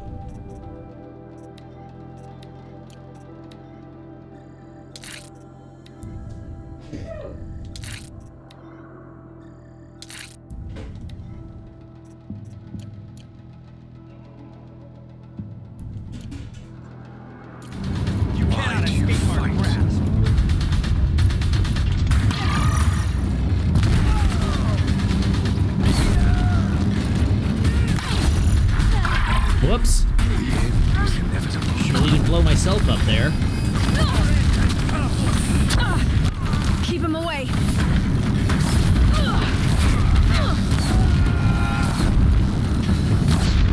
Nope. Back up. Accept it. Accept your weakness.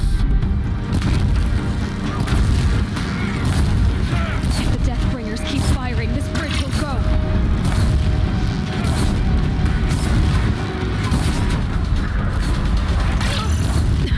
Bridge can't take much more of this. There we are. I'm not even sure what I'm being hit by.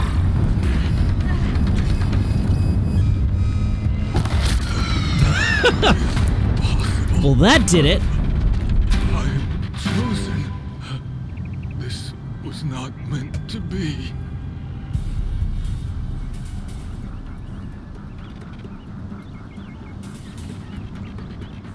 Straight up, I don't have time for this. You're done. Hades is next. The buried shadow will save me. I cannot. No, you're dead. Get wrecked.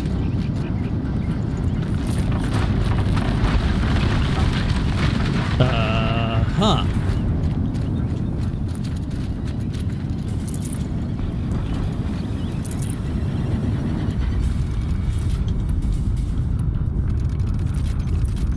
Now, can anyone think of any reason why I should not bring this Deathbringer gun with me?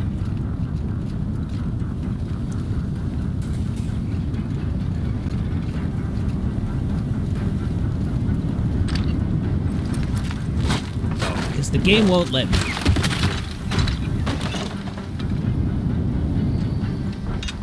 Time is of the essence. I don't think time really is of the essence. Oh. Well, that answers that question.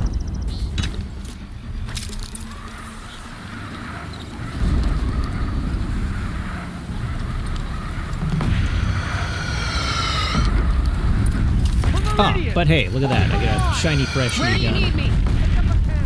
On the platform.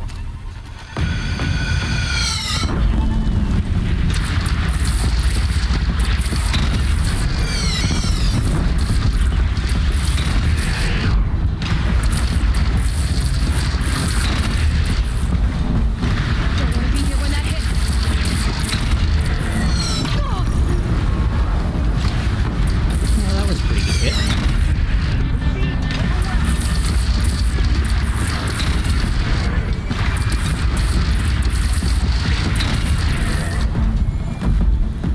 That didn't hit nearly as well as I expected it to.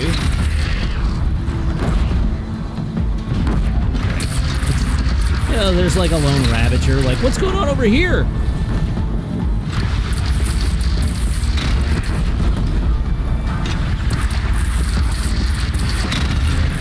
Right on target.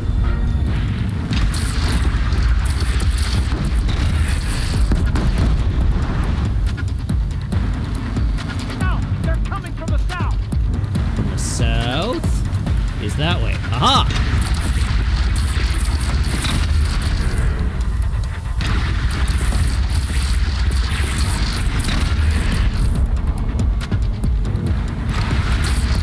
Oh, that's a lot of machines. It's taking a shot at me.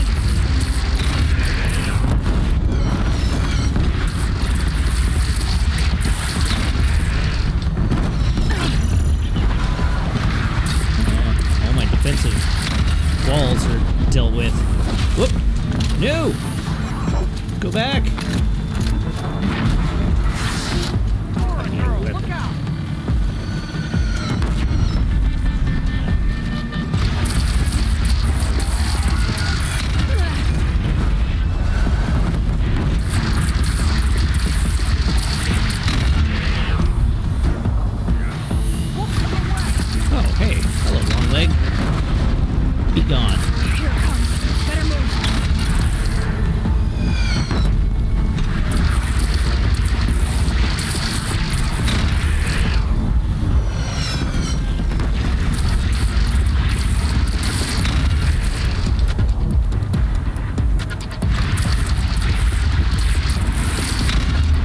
So on the question of how to load this gun, you hold R2 down to load it, and you release R2 to shoot.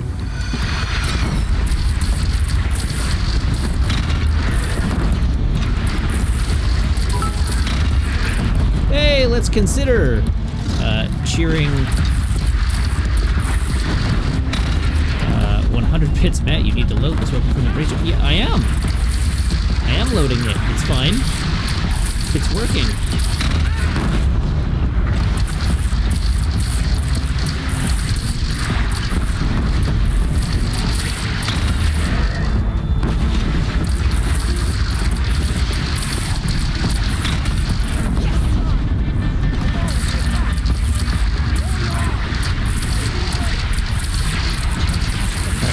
Our next enemy. What a terrible sound.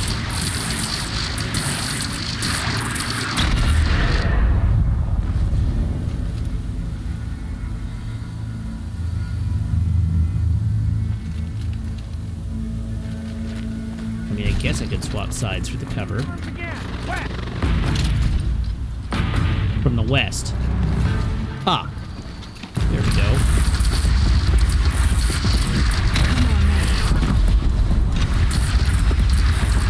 More robots. Well, fewer robots now.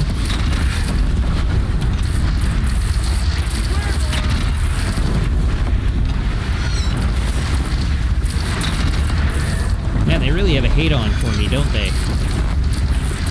They're like not even shooting at the other warriors out here. Only Aloy.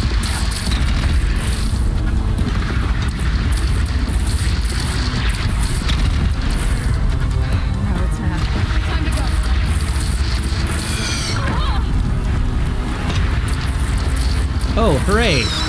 Flinthawks. Awesome.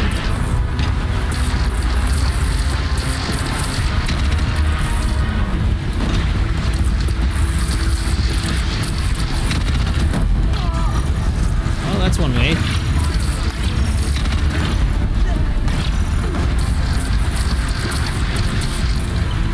Where's the other one?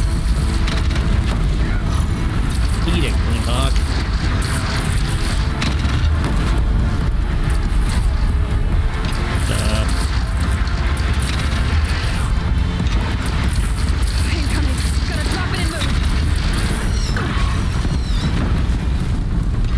Another one down.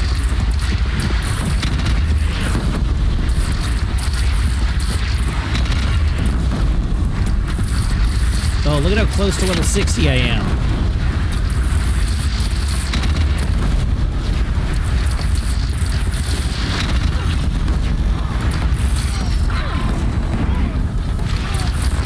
Oh, hello.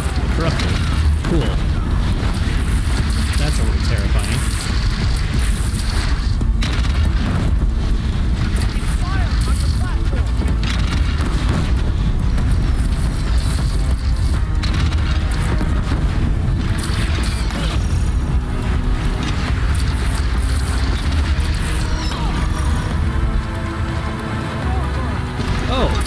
Thrilling. Hi, friend. Eat some grenades.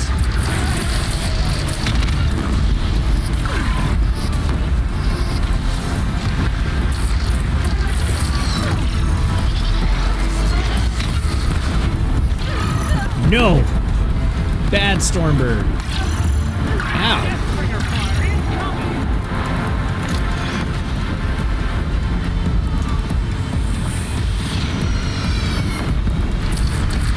Where'd it go? Hi there.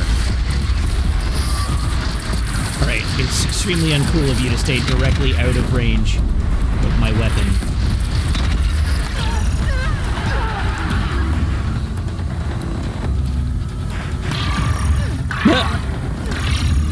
Okay, can't go get the gun. Oh, but hey, I hit level 60. It's Chivo Clock.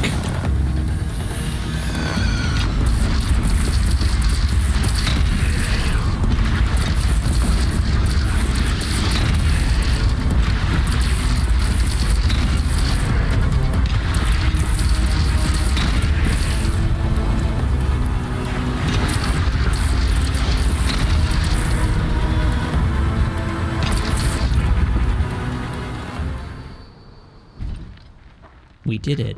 We repelled them. Oh, no we didn't.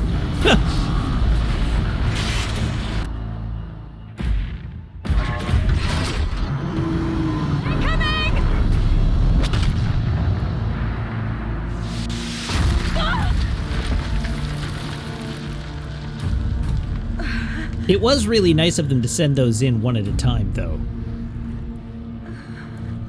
Like, the Shadow Karja and the Eclipse may not be the sharpest military strategists in the toolbox. Override it! Quick!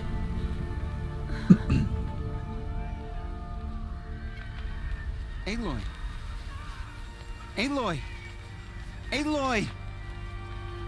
Tab? My own mother, you survived. I thought you were killed. The others, are they... No. Wounded, but alive, mostly. The machines blasted through, then kept going. They marched on the spire, dragging that thing with them. Take care of the others, Tab. Like the conspicuous cannon on the ground in front of you. Well, this doesn't look so good.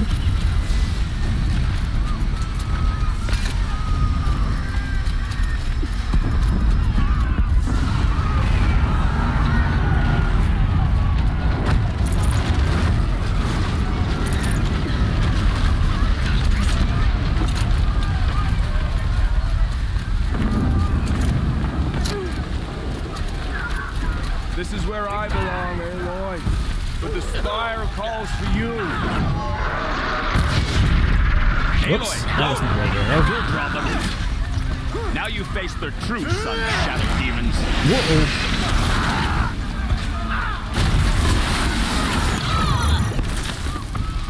Listen, you're just a corrupted longleg. You don't scare me anymore. You can't hurt me. Fight to the spire, Aim. Meridian will hold. Will my marks of honor mean nothing? To think I almost missed this. But where you must go now, I can't follow. Hi, Nil.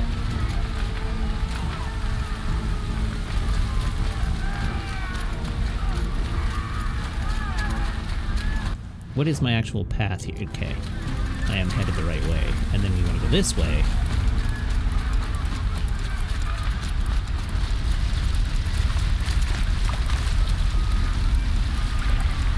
Let's go for a swim.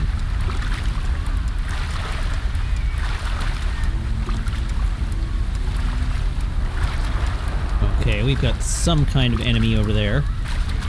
And look at all this delicious healing herb they've placed conveniently for me. I might need these. Fill her up.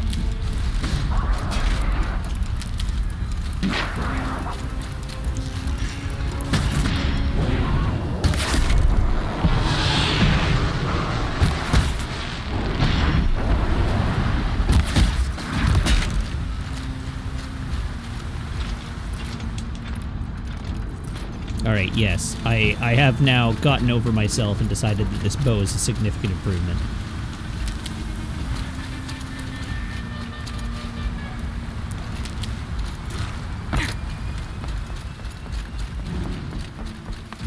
If you find him before the fight, he basically says he showed up because of the chance to kill Eclipse soldiers against terrible odds without consequences.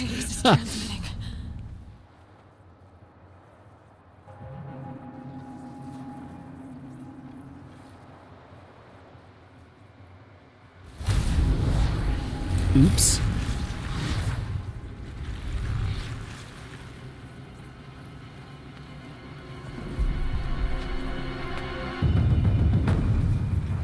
And this kid just gets crushed as a corruptor steps on it.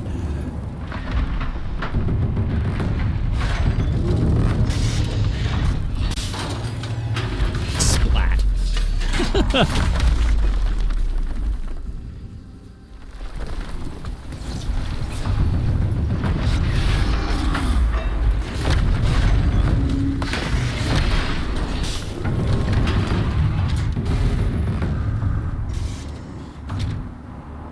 I think it is frankly extremely unlikely that these would still run.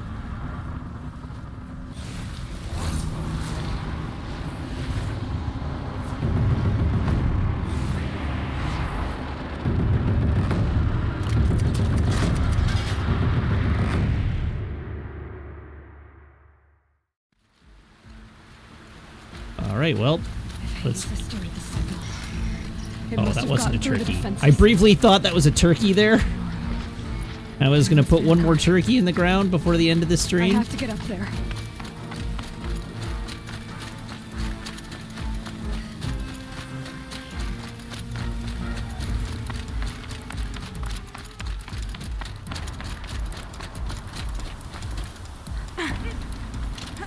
How did they get the giant ball across that?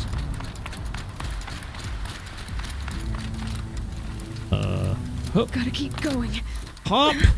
Keep pushing. I knew this wouldn't be easy. So no holding back.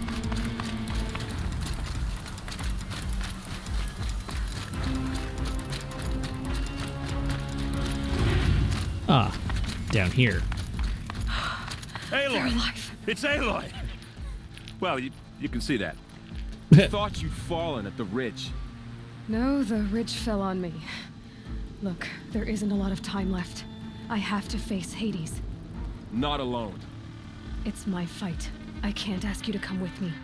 We were about to go over the top anyway, right? Right. Hawk and Thrush, let's go. Oh, there's Talana. I should stock up.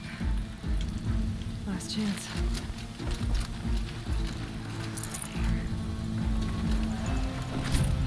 Hooray, I'm glad I got that large machine core, which is not good for anything.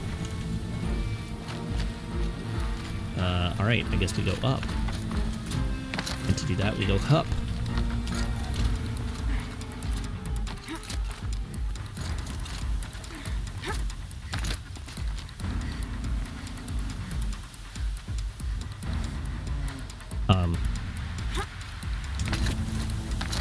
Sure.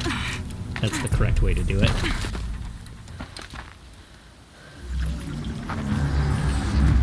Arrival of Entity has been anticipated.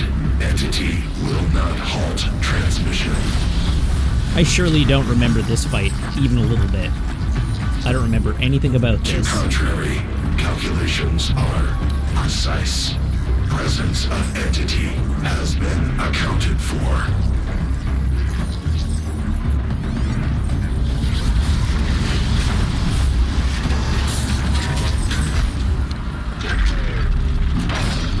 Ah, we're up against a corrupted one of these.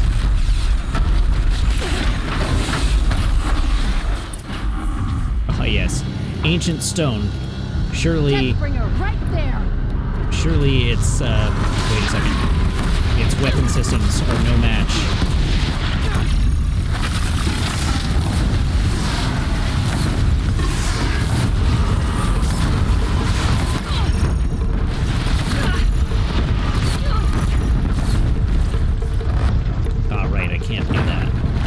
This before.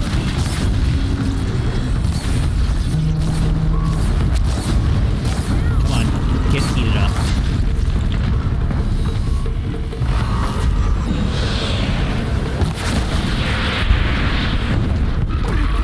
Ow! Rude.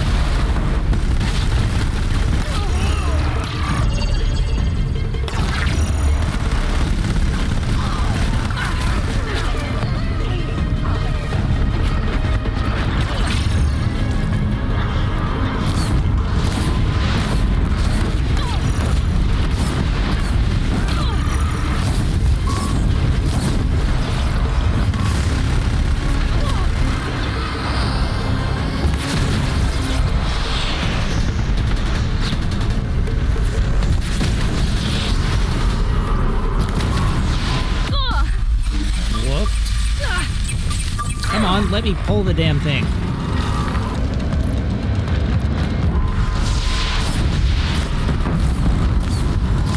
It's brought more of the corrupted, Aloy.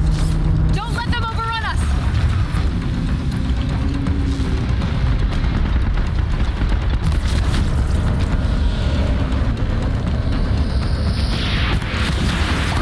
Oh, 2,000 damage.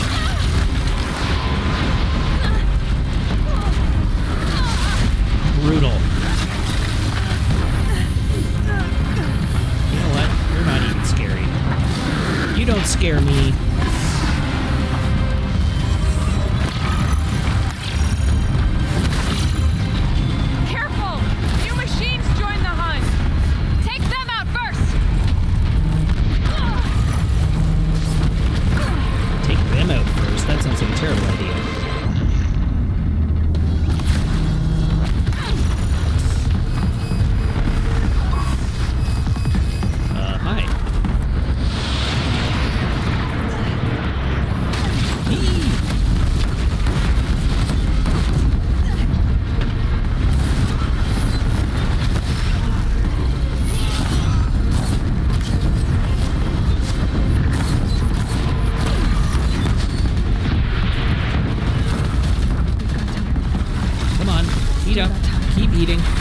Oh, hello. Well, yes, I can work with this.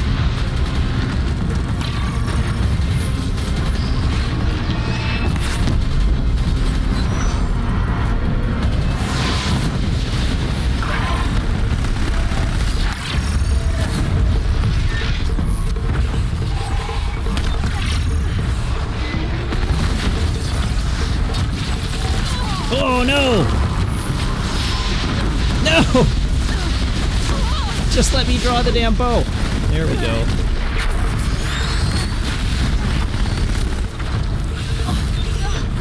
Execute. That metal monstrosity's going for you. Okay, here it comes.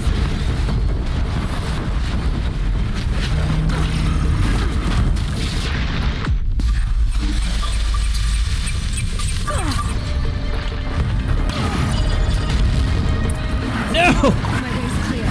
Who got the killing blow on it? The battle is ours. That one was the last.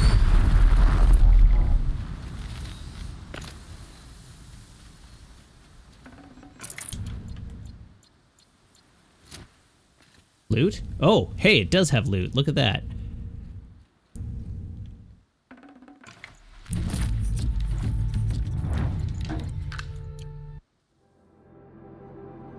Inventory mods. Well,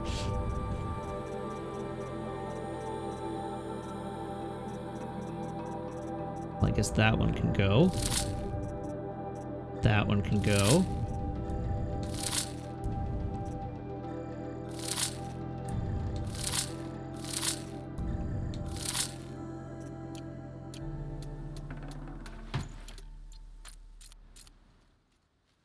All right, maybe some healing herbs.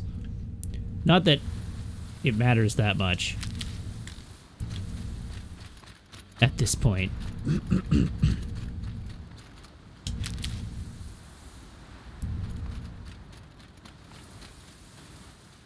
System threat imminent. I'm more than a threat.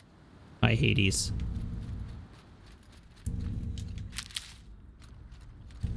How's it going, buddy?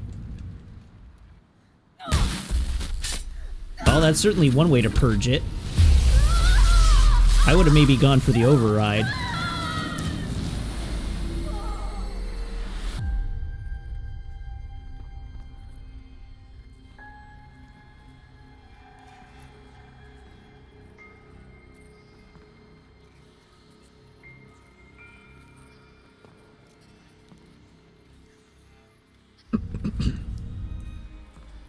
Master Override armed.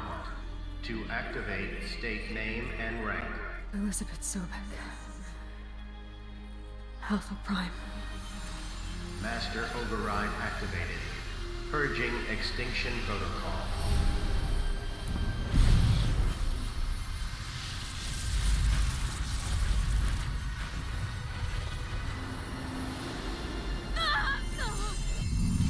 Ow!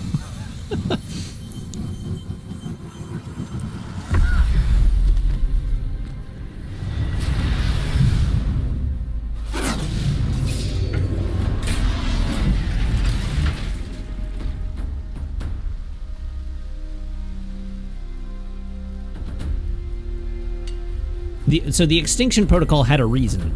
They gave it a good, like a strong narrative reason early on, which was that Gaia had a termination protocol built in so that if terraforming went wrong and Gaia had to start over again, she could wipe the slate clean and like revert, basically like wipe the entire Earth back to zero and then start over, because it's a learning AI. So it was like it could try to terraform the world and maybe make mistakes along the way and then start over and correct them.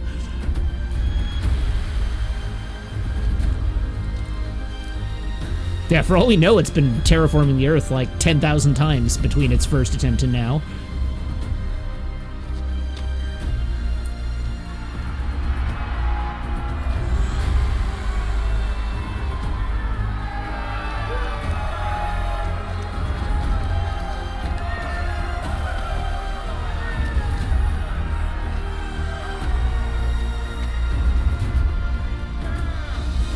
We did it!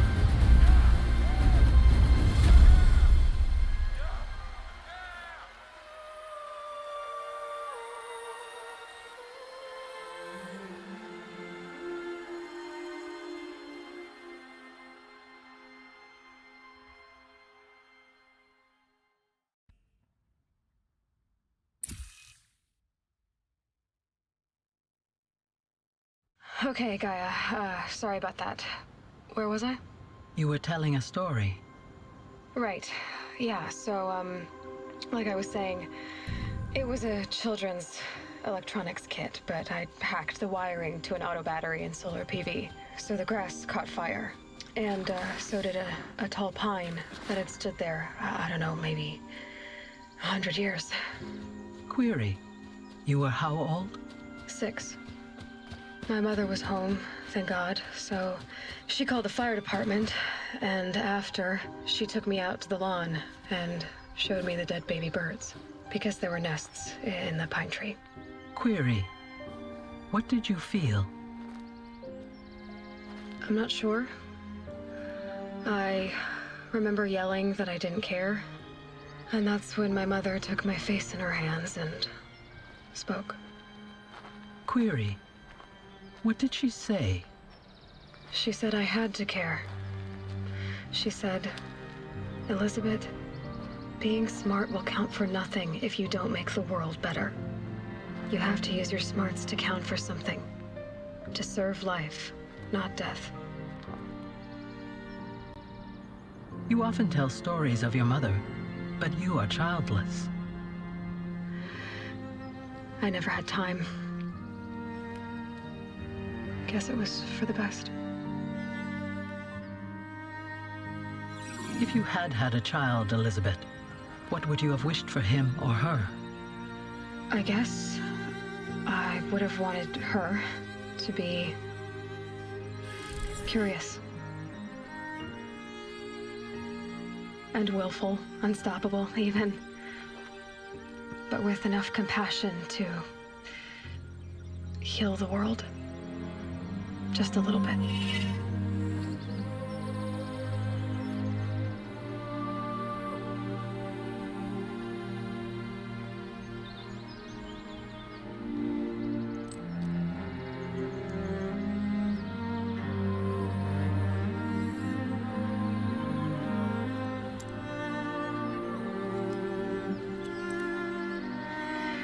Anyway, that's all I've got for now, Gaia.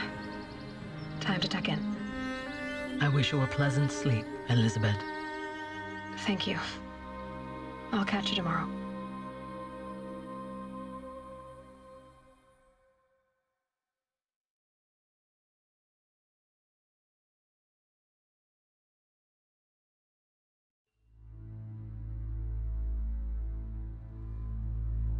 And that was Horizon Zero Dawn. We're done. And the end credit sequence for this game is super, super, super cool. Oh, I guess there is a stinger. But I don't remember if there's a stinger. I thought that was the stinger, actually. But I guess not. But we're going to sit through the credits anyhow. I'm not going to stop it. Like, this whole credit sequence is rad as heck. It is super long. These credits go on forever. So at this point, we're just like, let's chat. But stick around, because there's still more, and the scope of this credit scene is unbelievable. Nick Fury shows up to recruit Aloy into the Avengers. That's about right.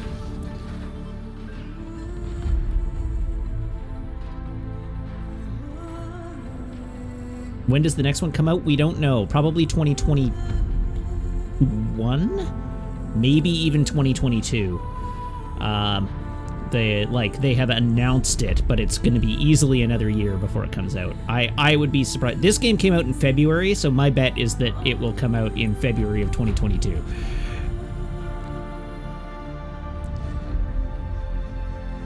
Was 2021 the announced date? They could prove me wrong.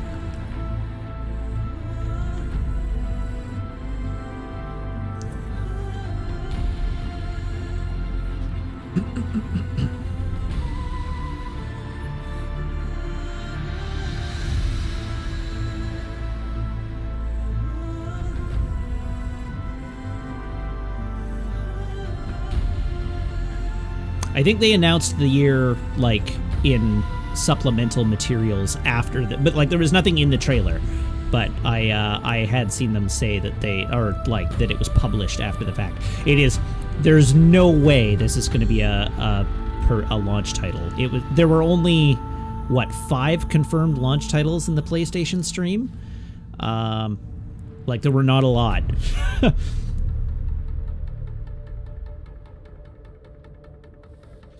Speaking of PS5, do I plan on playing Demon Souls? I'm gonna count that as a maybe. I will probably get it, but I still have a lot of Dark Souls to get through. I still haven't played Dark Souls 2 or 3 or Bloodborne or Sekiro. But so I'm gonna call Demon Souls a maybe. I've never played the original, so I won't have any basis of comparison for the remake. Am I going to go through them? I don't know. Maybe. I had kind of a miserable time with Dark Souls. Well, like I didn't have a miserable time. It was difficult and it was frustrating and it tried my patience, which I am given to understand is the way that game is meant to be. My bigger problem with it was that it went on for so long. That game was so long. So my hesitance for doing the subsequent ones is just like, if they're all that long, that's a lot of gameplay. But maybe we'll see.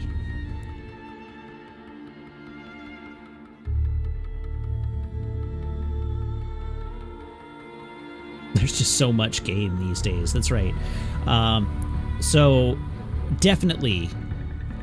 So I've mentioned a few games that I want to play over the course of the summer. The Last of Us 2 is the next one. Then we'll maybe do Final Fantasy, or then we'll do Titanfall 2, then Final Fantasy 13. Then in mid-July, Ghosts of Tsushima comes out, and I want to play that. That looks sweet. That's still a maybe, but it looks sweet, and I want to play it.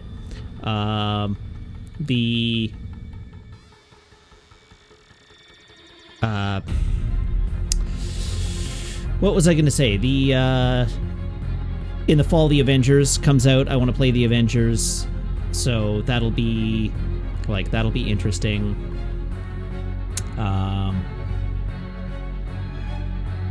Who knows? After that, the Mass Effect trilogy, if and when it ever comes out. Mono Hawkeye Run. I don't think Hawkeye's in it. I think he got left out. He's gonna be like a DLC character.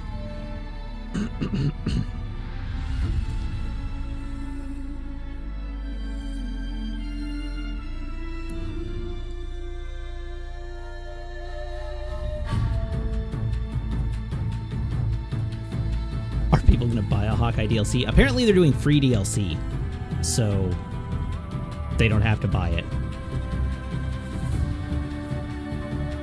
Hawkeye was in Marvel Ultimate Alliance 3, but, I mean, I will buy it, sure.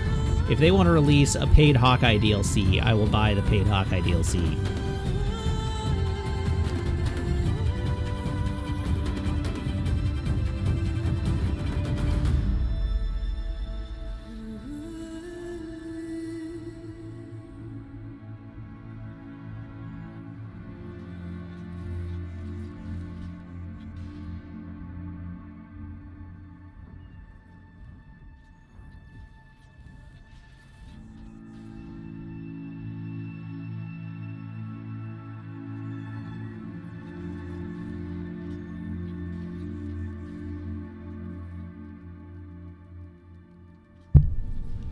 Isn't the Disney Plus show about Hawkeye's daughter, not him? No. Hawkeye 2 is not Clint's daughter. The second Hawkeye is Kate Bishop, who is not related to Hawkeye in any way. She is the Hawkeye of the Young Avengers, and the TV series is about Kate Bishop, is about Kate Bishop and Clint Barton, but it is not about Clint's daughter. At least not as far as we know. It is looking increasingly like the MCU might sort of be leaning into a Young Avengers for the next cycle as their like big thing. What with like Peter's pretty young, and they're introducing through the Disney Plus shows, they are definitely introducing a lot of like sort of extraneous characters to the movies, but with Kate Bishop being in and Spider-Man being young, and who else are they doing? Like Kamala Khan is supposed to be getting her own series. There's opportunity to do a sort of like Young Avengers team up. That's right, you gotta get the younger actors in to keep the salaries under control. That is precisely correct.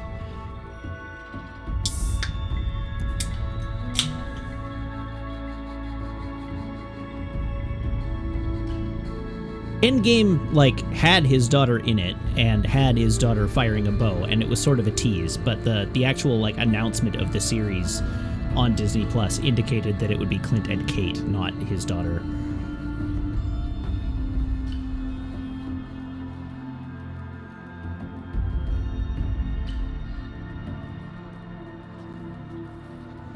All right, we're at special thanks, which means this is over, right? Except that no, now we have to go through like all the outsourced studios and the marketing department and craft services and I recall the like the credit scene for this game being something like 22 minutes long. Like it goes on forever.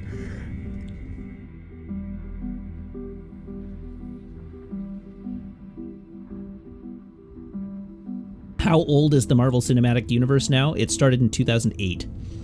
So it is 12 years old as of this year.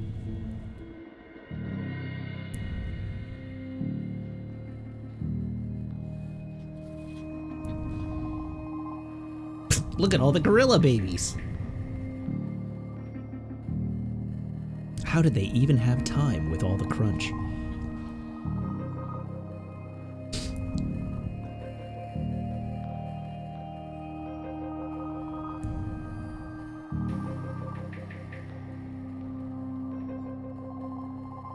Three of those babies have the same last name. That poor family is triplets. No. What you have to remember is that this game probably took a solid 4 years to make. They could easily just be siblings.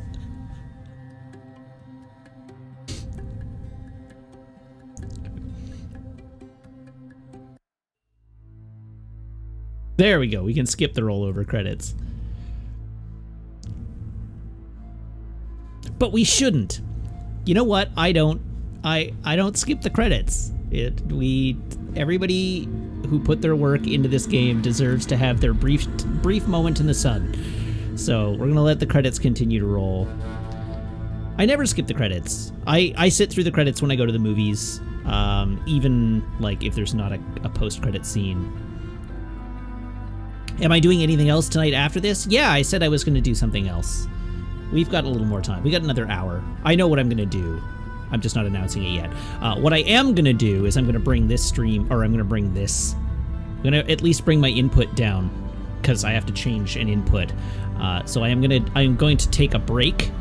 There will be a I'll be right back scene going up. I'm gonna try and avoid actually bringing the stream down, but I will have to like take a BRB screen, and we will come back and I will do something else. Ooh, there's a cookie for me. Yes.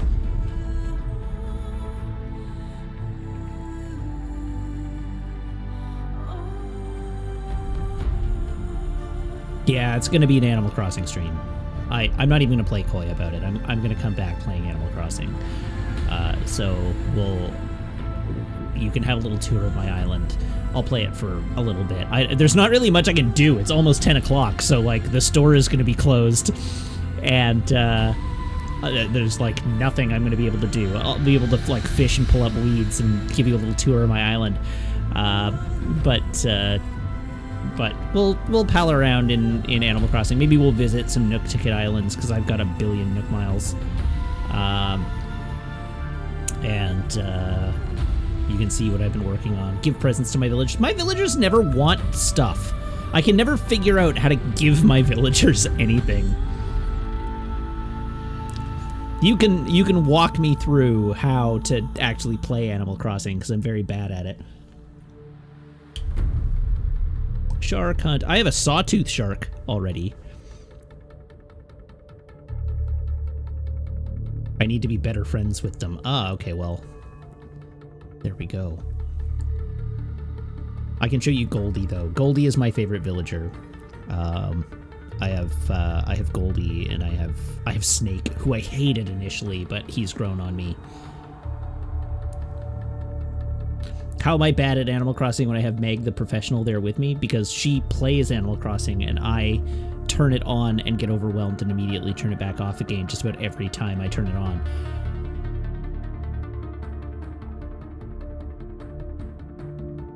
But I do go over and chat with Goldie every time I turn it on. It's like the one thing I make a point of doing is I'll go and have words with Goldie and then be like, all right, thanks for chatting.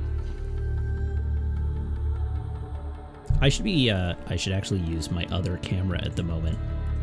There we go. Now I'm looking at the screen that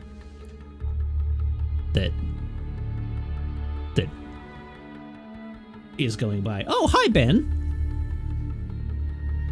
How's it going? Man, this is a long opening credits. I'm excited to watch this for the first time. Yeah, no doubt. You got here just in time.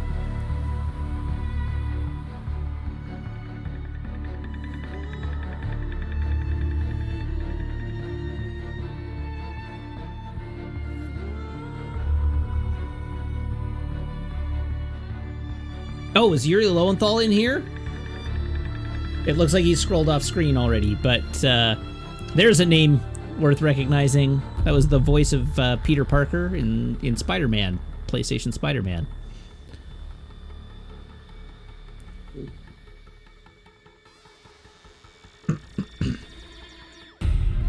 You still haven't played this game. Well, I can tell you that... Oh, nope, that was the wrong button to press. As of this point in time... Yeah, that doesn't help me. I need to get back to a menu. I have about 62 hours to end credits, having played everything. Your phone auto-corrected to Dingus. Well, it was still good. I still haven't played this Dingus dang game. I think it's about 60 hours of gameplay to do basically everything in the game. And that's not on a New Game Plus. That's on a regular game. But that was game and expansion pack all in. Once we're all said and done, I'll have a look at what my save file is, and I can report the actual sum total of all the time I sunk into it on this playthrough.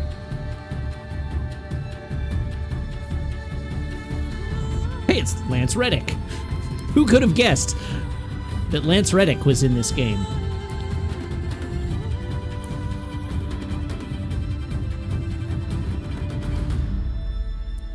Fancy Frenchman says, my island is Jurassic Park themed. I legit have almost every fossil standing out somewhere on the island. It has been my loving endeavor because I never used Nookazon, and I also have my fossils in the museum completed, so I have almost 2 full fossil collections. That's quite impressive, actually. Here's all the singers and the instrumentalists for the soundtrack.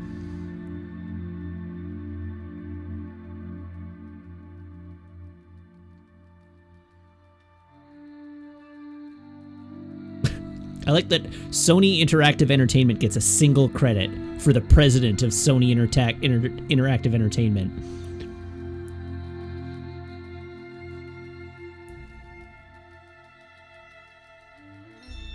To be fair, I like... the Yeti.com is now following. Thank you very much, the Yeti.com. Hello. I recognize that name. I have a sneaking suspicion I know who's behind that account. How's it going? Anyway, I was gonna say, I really, I appreciate the credits in this game. They go on forever, but they clearly were very, very thorough in their collection of all the like people who contributed to this project. They evidently did not skip basically any department. It's like if you were tangentially related into the development or marketing or dev services or support of the production of this game, you probably ended up in this credit. I don't know if they credited people who left the project. I assume they did, just because of how many people they're listing here. I would hope they did. If you contribute to a project, you should get credit for that contribution, whether you're still at the project when it ships or not.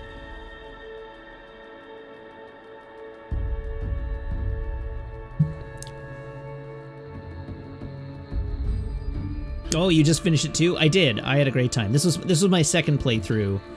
I had played the main game before. This was my first pass through the expansion content. But it's a darn good game.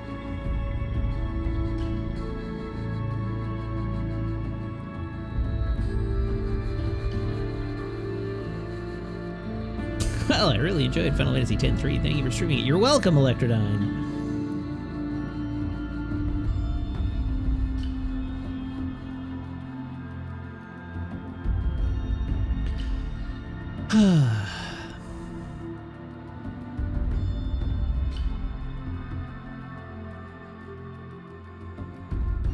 You'll play it if it comes to PC. Well, it's supposed to be. It's supposed to be coming to PC soon.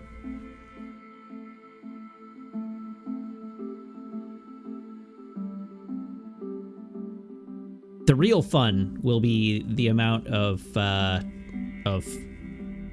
slings and arrows I get, because when I do my Titanfall 2 playthrough in a few weeks, I will be playing it on Xbox. I will be playing it on Xbox One.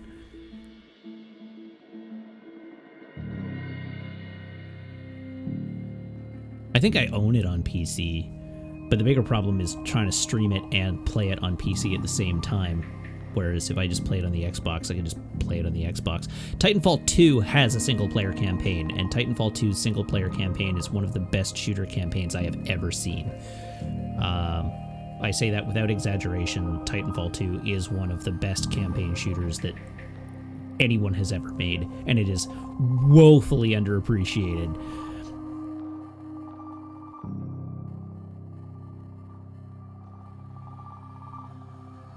The first Titanfall was multiplayer only, but the second Titanfall was not. Titanfall 2 was very, very good, and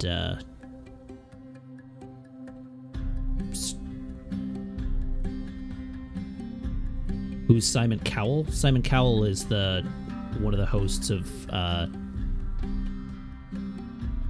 He's a music producer. Yeah, he's a music producer and something. The angry British singer man who tells people that they don't have talent.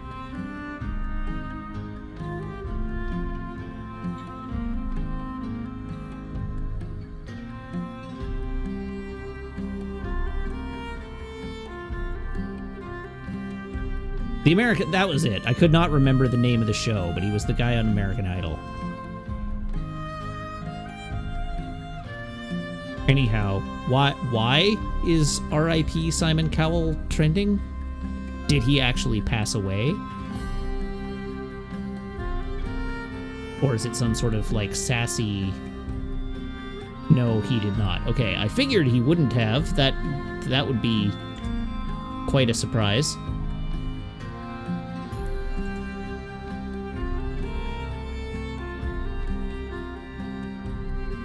Nobody else seemed to know in the hashtag either. Okay.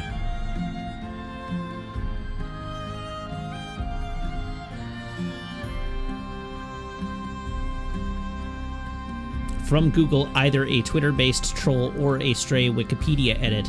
¿Por qué no los dos? It can be both.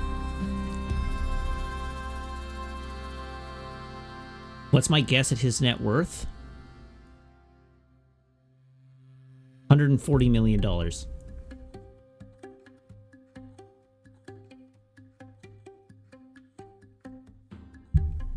That's my guess. $140 million.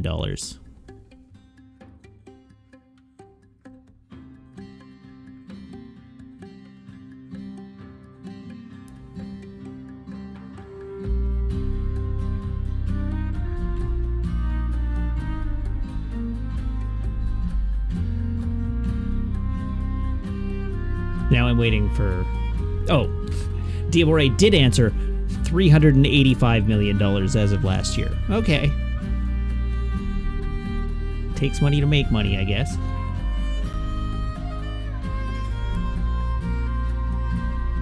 Oh, £1 million. All right, well. So that's $500,000 Canadian, or $500 million Canadian dollars.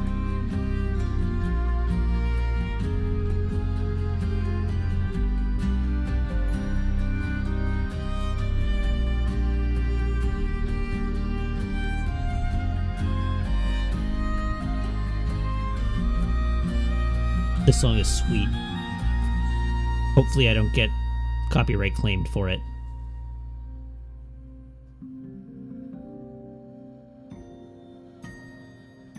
It should be okay.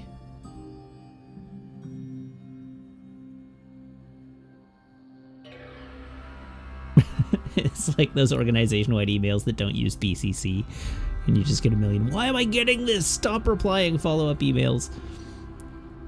We got to the accountants. All right. Well, we got to the accountants of Sony Interactive Entertainment North America. Now we have Sony Interactive Entertainment Europe.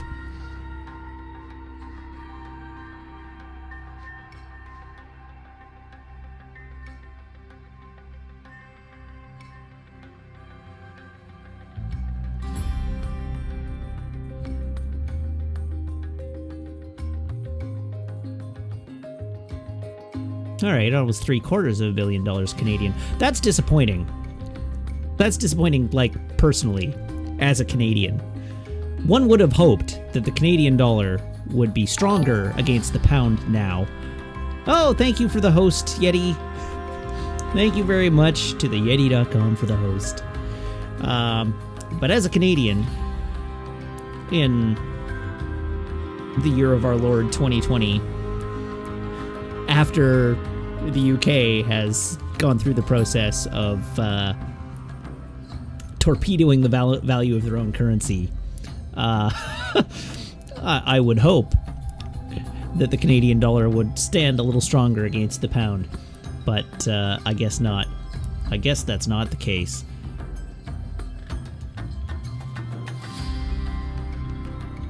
We have their best royals, too.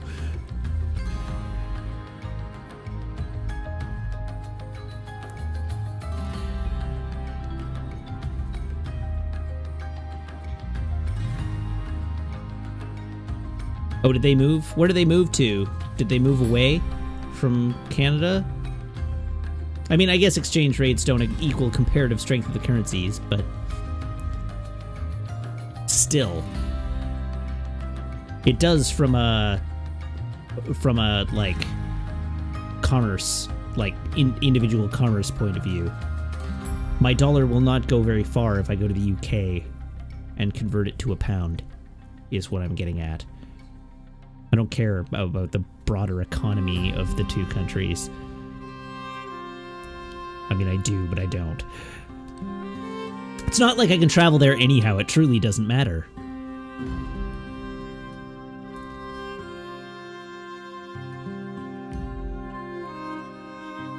Okay, we made it to Sony Interactive Entertainment Asia.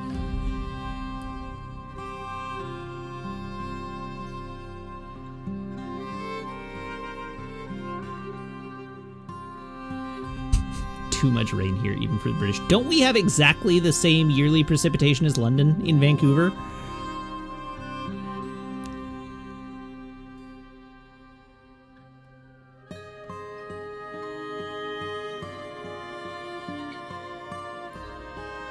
Let's find out, yeah.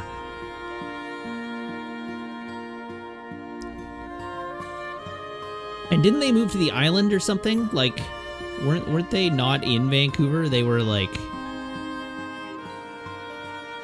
near.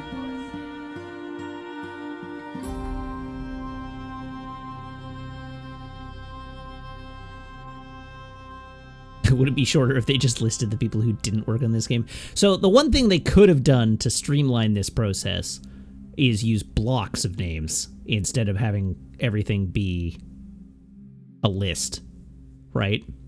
If they had taken these and broken them into, like, if this was 3 columns of text instead of 1 column of text, that would have condensed this dramatically.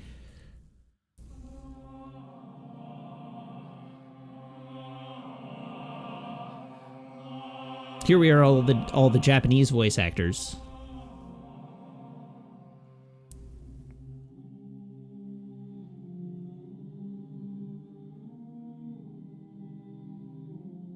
All right, London, England, annual precipitation, 24.4 inches.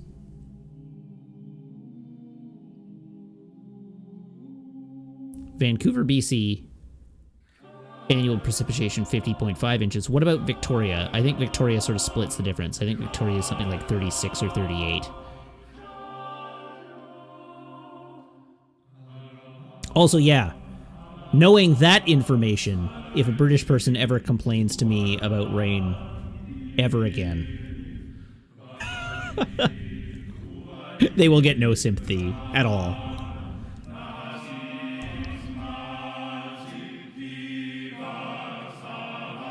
Victoria, 28.3. So if they moved to Victoria, they would have had roughly the same amount of precipitation per year.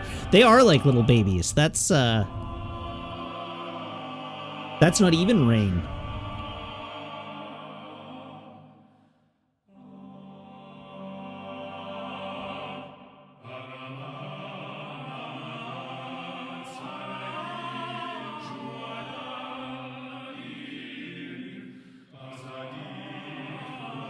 All right, we finally made it to the outsourcing studios.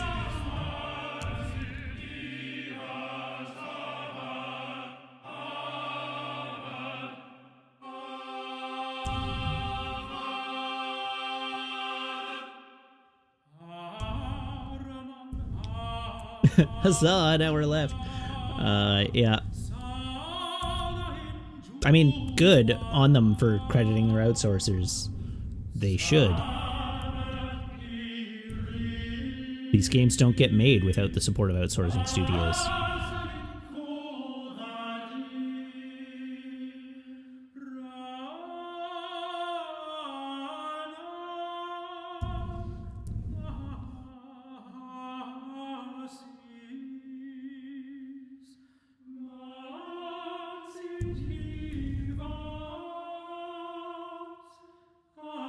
That's right. I like, this is how many people it takes to make a game of this scale and caliber. What did I hear recently? Red Dead Redemption 2, maybe? Had a dev team of 1,200 people on it, or 1,500 people on it? Between, like, including outsourced studios and things like that, but that, like, just development staff on RDR was something like 1,500 people. Dr. McAskey is now following. Thank you very much for the follow, Dr. McAskey.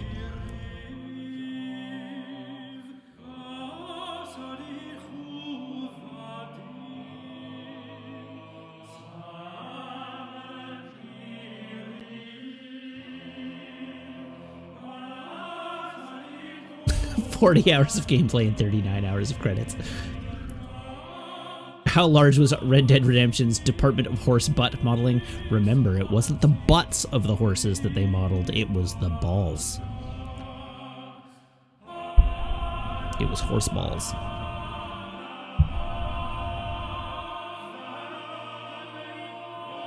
I mean, they modeled the butts too, but when you're modeling a horse, you have to model the butt. You can't get away from it. The butt is a piece of the anatomy that appears to a player no matter what angle. Well, almost no matter what angle they look at the horse from. But weather-reactive horse balls, there are layers of detail that you could do without in terms of modeling a horse. If you're going to model a horse, you can stop at the butt. Or if you want to put a little more detail in there, you can go, okay, well, we're going to put balls on this horse. It's a boy horse. We're going to put balls on it. But then you get to the point where it's like, okay, well, we're also going to have it react to temperature changes in the game's dynamic weather system, and they will shrink and expand accordingly. That feels like a level of detail you could probably do without.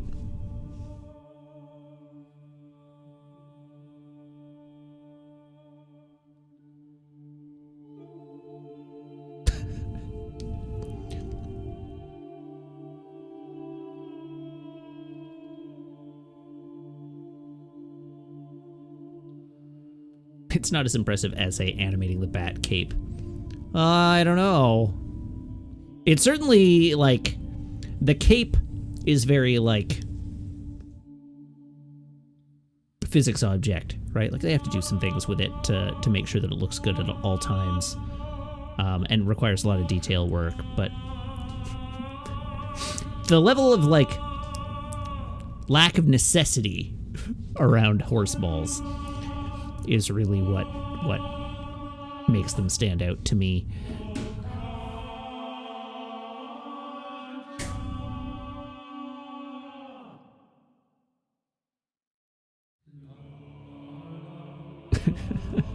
Think of like having to defend your team, spending time on horseball physics.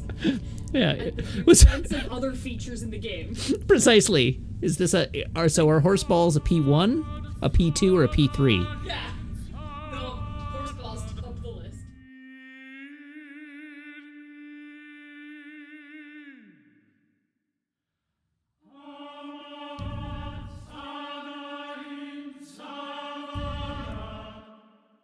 It's like, all right, Steve over there, he can work on the horse balls, but it's going to cost you the realistic liquid physics in spittoons. Just so we're clear, we don't have time to do both. So if you want a spittoon to be knocked over and have realistic liquid physics of the tar spilling out of it, that is going to come. That is going to be sacrificed on the altar of horse balls. So if you really think the horse balls are more important, we can do it. Just be aware of the trade-off you're asking for. And then the creative director's just like, I don't know, we really need both. They're both important.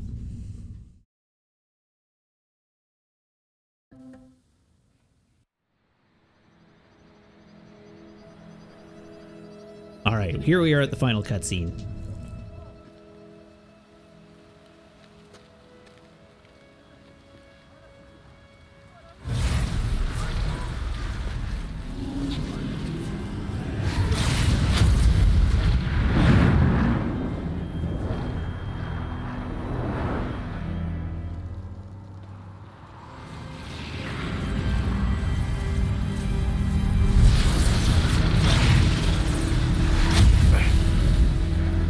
Hello, old friend.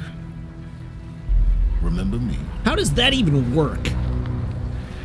We've still so much to discuss. Hades is a computer program, not a physical Your masters, entity. For example, the ones who sent the signal that woke you. Knowledge has its rewards, don't you think? Well, let's begin. Silence, what are you doing? That's a bad idea. Just throwing that out there. That's a bad idea. What's wrong with you? How dare you? First of all, how dare you? Secondly, what gives you the right?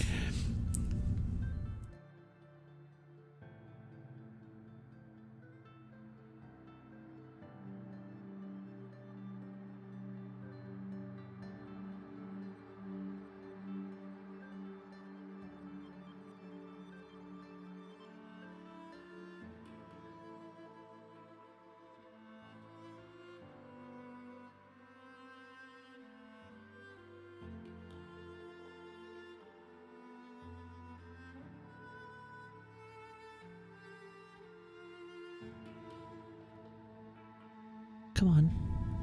Up you go. Up you go. Come on, little load bar. You can do it.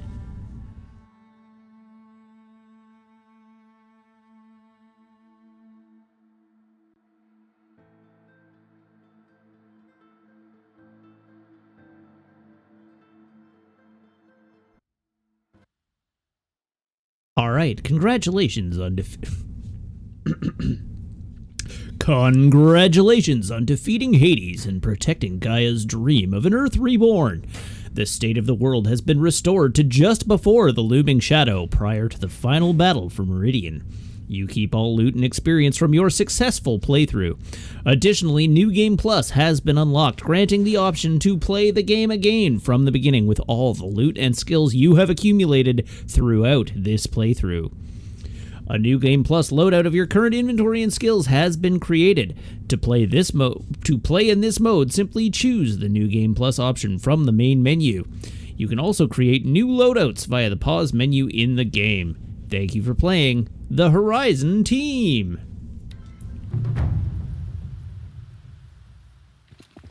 Oh, good. Okay, my controller hasn't fallen asleep, which I was briefly worried it had. Where's the nearest campfire?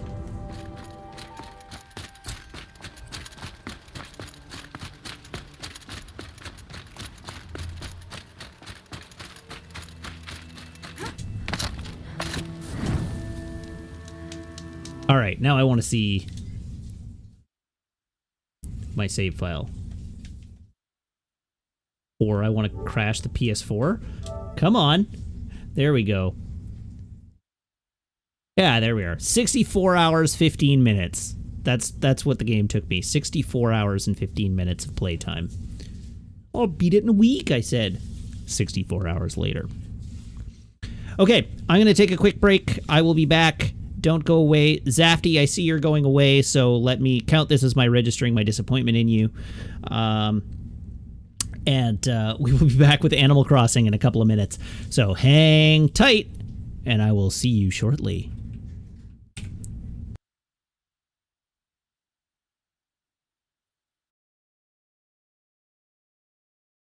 Hello once again. I am back. And this is where we find out whether my secret plan worked or not. So let's have a look at the console screen and see if if the computer is seeing my console. Oh, it worked! Victory is mine! Cool.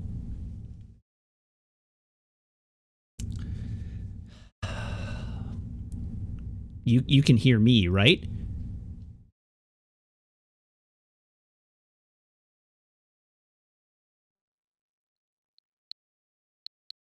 Yeah, there we go. And now we have sound in the console. All right, cool. Let's play Animal Crossing for a bit with the correct camera. That one. Now I'm looking at this camera and centered correctly on screen. All the beep boops are coming through.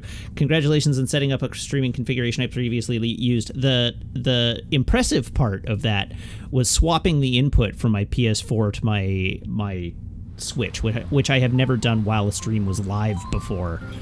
But the fact that I was able to take it down and, oh yeah, my info. I'm not playing Horizon Zero Dawn anymore. Animal Crossing, New Horizons. Doop. There we go, that way I won't get banned.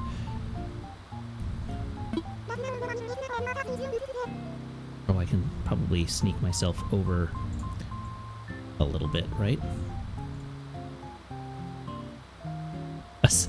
Animal Crossing Zero Dawn.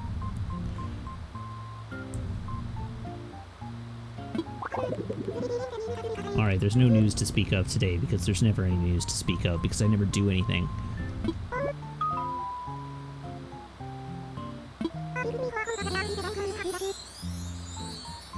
Oh, you looked up your horoscope for the day and it said you're gonna have good luck. Well, just so you know, it's 2 hours until the end of the day. Did you have good luck?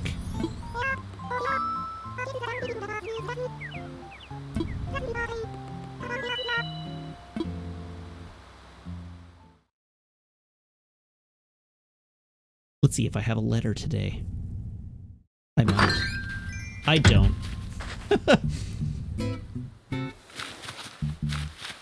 Here I am, like, trying to manipulate the camera with the right thumbstick.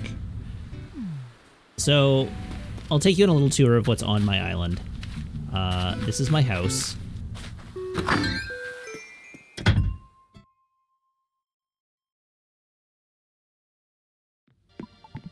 This is my living room.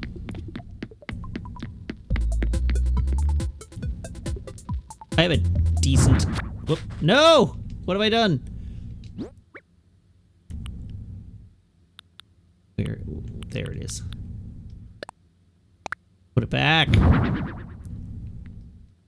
That was what I was trying to do. I have a relatively robust collection of KK music.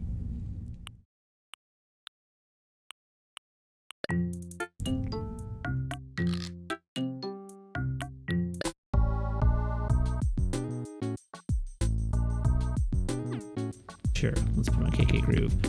There's Goldie, who is the only villager that I have a picture of.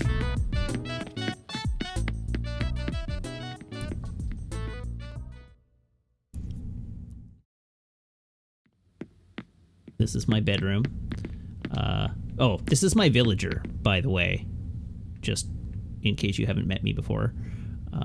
Look! The resemblance is uncanny, is it not? Complete with the gray V-neck sweater. I put a lot of work into this. My little villager is wearing black chucks, which I wear. And then dark navy jeans and a gray V-neck sweater, which is like, this is, yeah, toe to tip. This is me. For a while, I ran around wearing the hat. So the Viking helmet, which you may recognize from from many a loading rerun bit.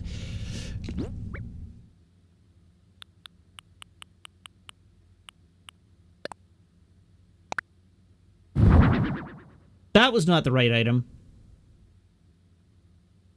So I bought the Gothic mirror to... Hello, Seedless Nut. Thank you very much for the follow. I bought the Gothic mirror because I intended...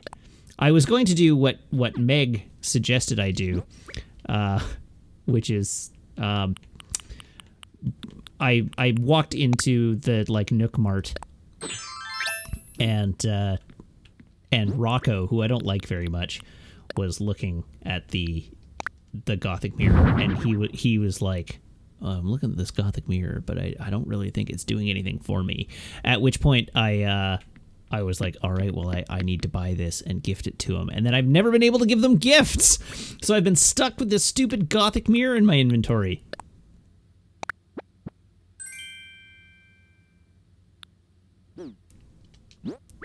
Okay, let's put some things in inventory. Storage. Storage.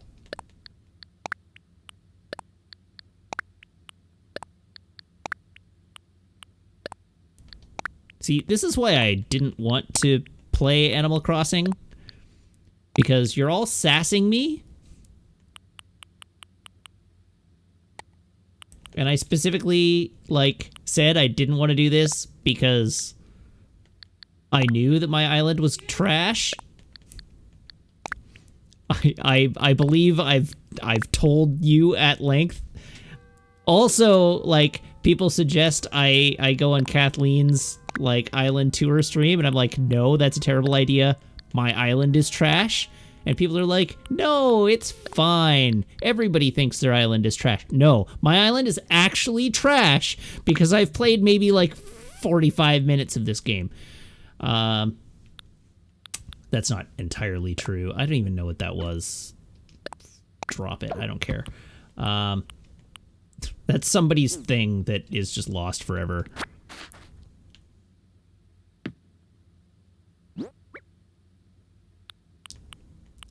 What I really need to do is stop picking up lost items.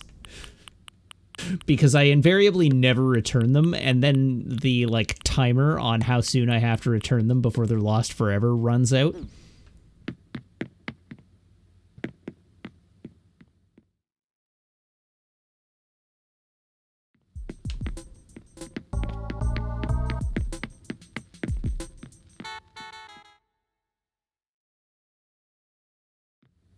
This is my empty room expansion.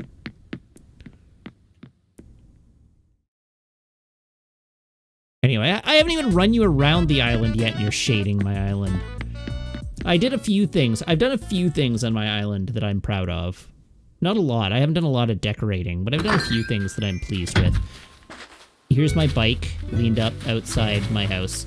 So that one thing I'm proud of is my orchard, which is my little fruit orchard that I have planted out behind my house. I have 3 trees of every fruit, and it's all fenced in. I had a flower garden, but I have just sort of let it get out of control. I haven't been paying close attention to it. Oop.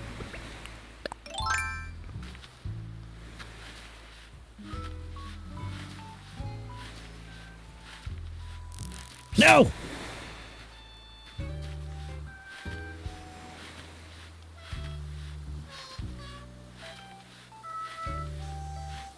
No! Oh,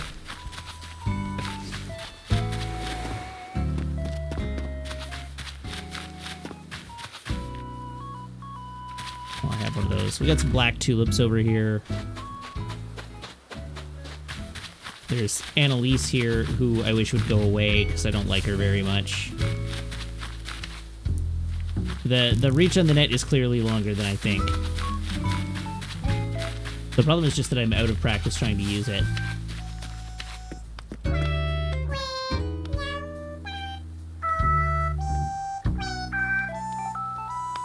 Oh, hi, Rocco.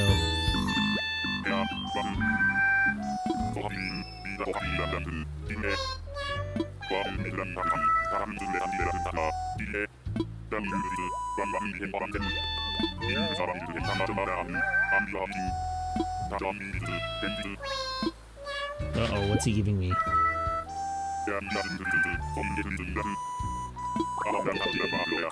An outdoor air conditioner? What is an outdoor air conditioner anyhow? See, I just don't want to interrupt them. Hello, Goldie. Sorry, I've been busy playing Horizon Zero Dawn.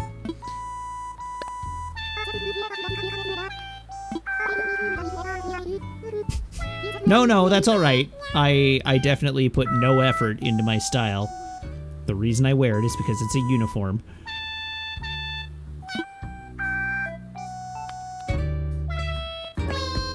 I secretly want to evict every villager who isn't a dog. Not so secret!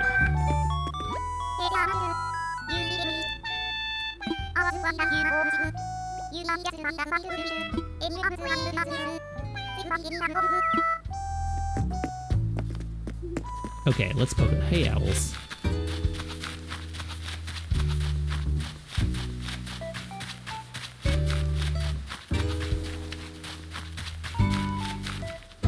Oh! CJ's here. So, some of the things that I've done for my island to make it a little more livable, I'm gonna run. Why not? So we have the ability to traverse. You can see all the bridges on the map. I have the ability to traverse every section of the map by bridge so that I no longer have to use the vaulting pole. So I can go over here. Then I can go down here. I can go over here. And it connects here. And I mostly preserved the back 40 of my island as nature preserve. I have a Yeti. We have Hans the Yeti. I have caught a firefly already, so I don't have to catch another firefly. At last, it's Matt. What did I do while you were gone? Let's see.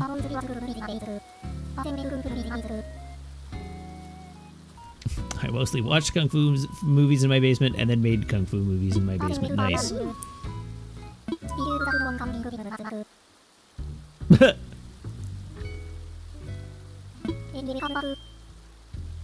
I kind of like Hans. Hans is cool. Hans can live. I have 2 stupid kangaroos. It's been a month. Yikes.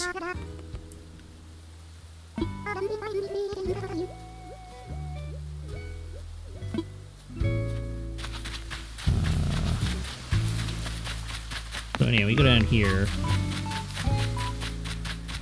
Let's see, is Deli home? Deli I like a lot. Deli is one of my favorite villagers. I did get the rejects. I like Deli though. Deli's cool. Oh, Deli's hard at work. Deli's an Argyle sweater wearing monkey.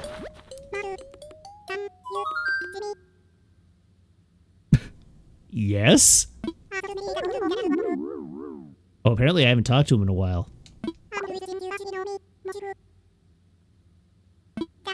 Yeah, his word is Monch. Wow, I pissed Deli off.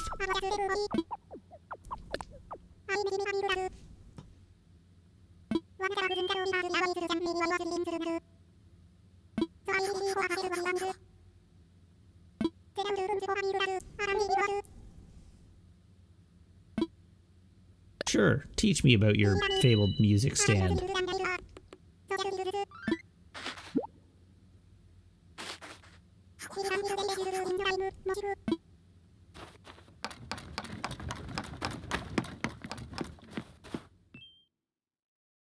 See, I'm truly not the die-hard Animal Crossing player. I turn it on for a few minutes in the evening when I get into bed. Okay, there we go. Meg made the joke before I did. I reconsidered because I thought it was mean, but now that Meg has said it, it's fine. So I have ramps as well, so that I can get up to the higher reaches of my island without having to use the ladder.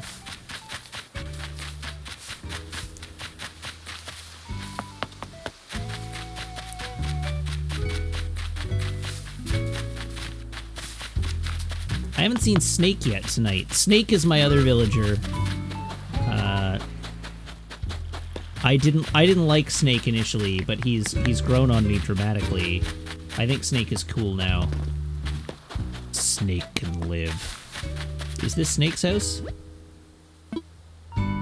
Snake is not home? Okay, so Snake is somewhere on the island. We'll find him.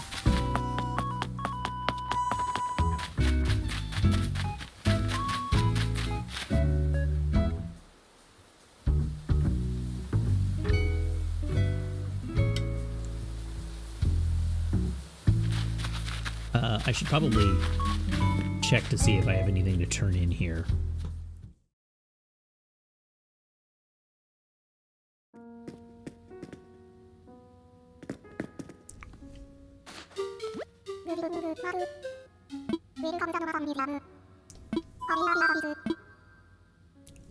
Let's assess my fossils just to see if I have anything new. I doubt I don't. Okay.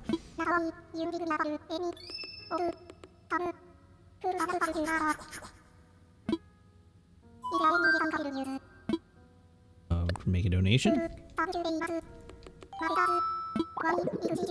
Oh, I have nothing on my person that I can donate.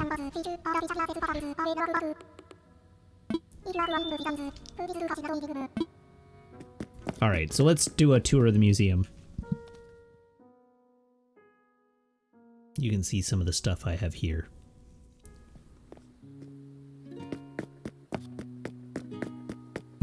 All these naked trees. Actually, the easier way may just be to go to Critterpedia and show you everything I've caught. So, I'm still missing quite a bit of stuff, but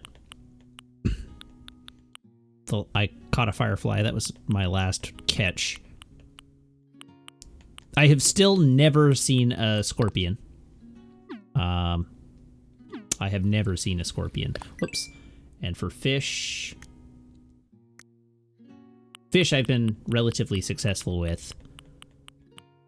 This was my most recent one. I got a saw shark.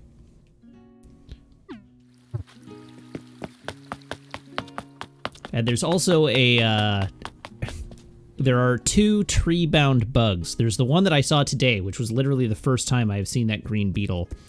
And there's also a, like a big butterfly that hangs out on the tree that I haven't gotten.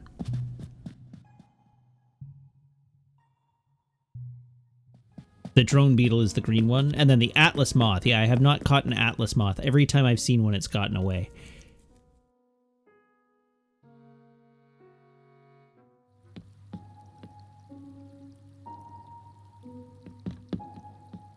I have definitely made a trip to Tarantula. Well, I manufactured a Tarantula Island early on. The 2 big important things to know are I have 15 million bells. And I have done nothing with it other than terraform my island a little bit. Alright, let's dump a bunch of junk out over here by the Nook Stop. The Able Sisters still haven't set up shop. I've been looking for them all week, waiting for them to come back, because I have purchased... okay, let's put fish and bugs here. I have purchased enough things from them. They should be willing to set up a shop in my town, but I haven't been able to find them since I did that.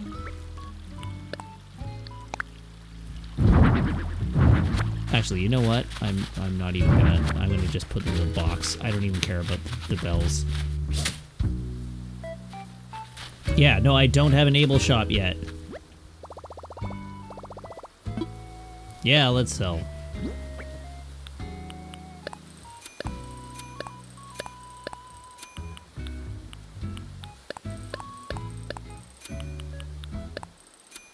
So...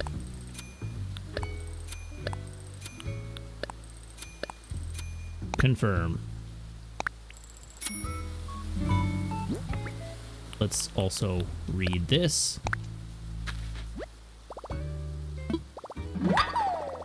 Okay, we learned the music stand DIY, and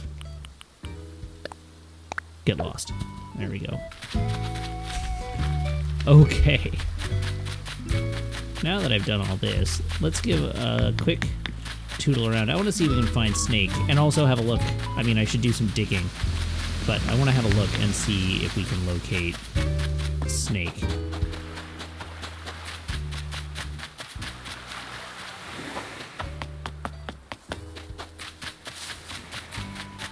It might be Goldie's lost item.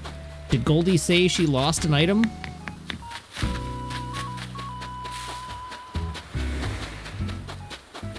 Scared a tiny fish, but I don't care about a tiny fish. We'll give a look out here for fish with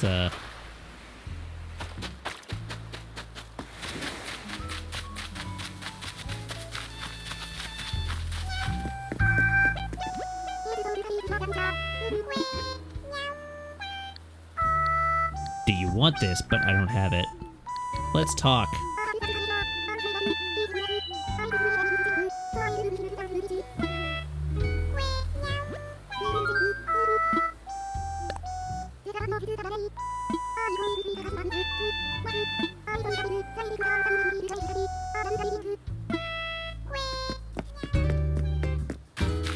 Alright, where did I drop it? I dropped it over here. Pick up.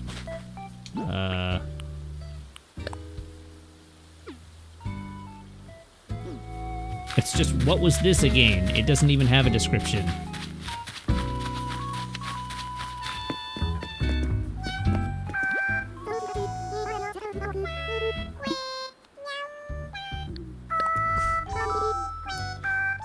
Yeah, I think it's too old. Yeah. It's definitely more than a day old. That's why I threw it out, because it was too old to be of use to me. And there's no way to destroy it.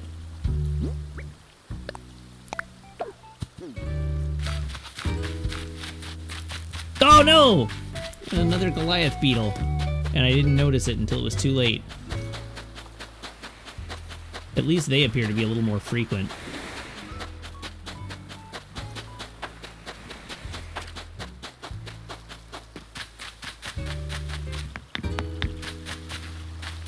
I'll have another scoot around. Hey, Snake, where are you hiding? Oh, we got a bottle. Where is Snake hiding? He's, gone MIA. Snake, what you doing, buddy? What are you up to?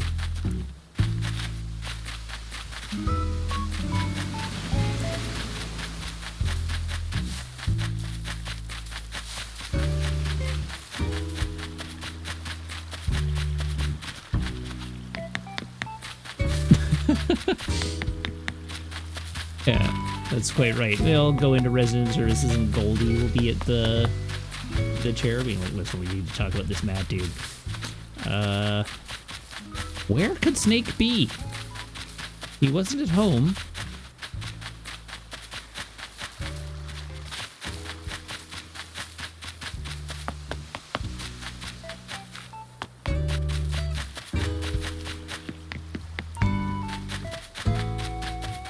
Snake! Snake! Snake!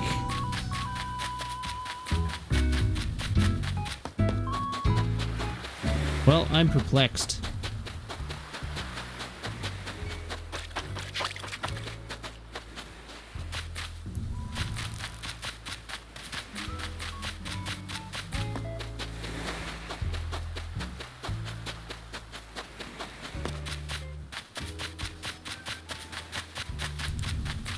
I don't know where he could be. He's lost me. He's disappeared on me.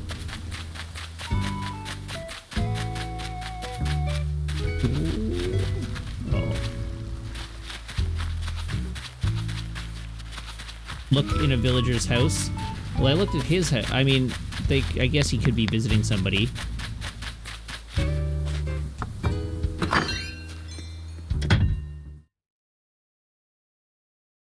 Oh yeah, Snake could be visiting with my duck villager who I know. Oh, duck villager's sick. I don't even know your name. Well, that's unfortunate for you.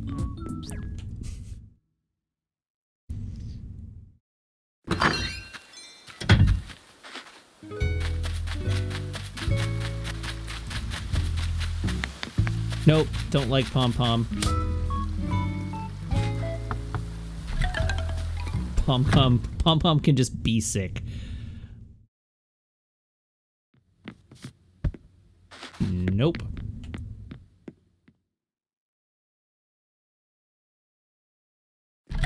She'll be sick for 3 days. Well, that's 3 days I don't have to see Pom Pom.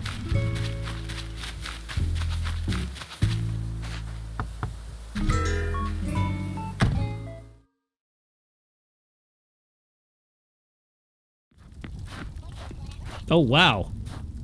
Hans's house is amazing. All right, Hans, you definitely get to live. Your house is sweet.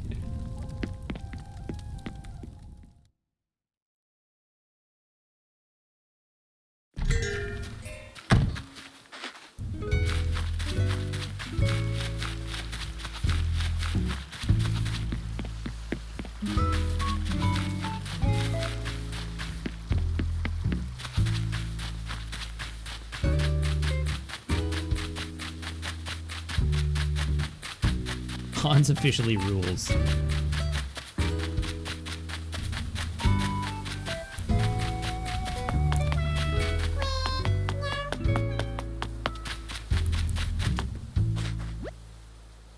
Snake is just gone.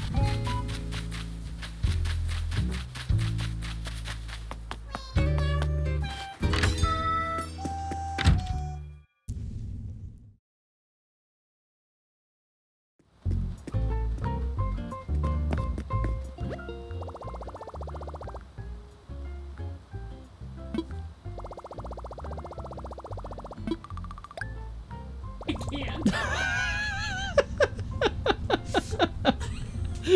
I can't watch this. Now you know how it feels to be me. Anytime you play literally any other video game ever.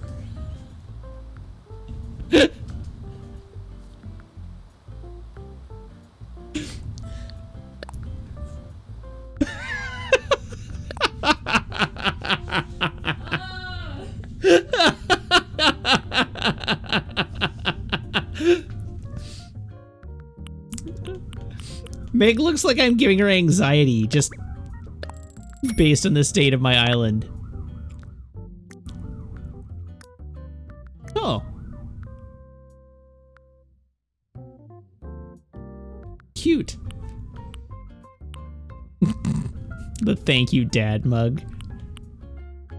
Oh. Windmill slam by that.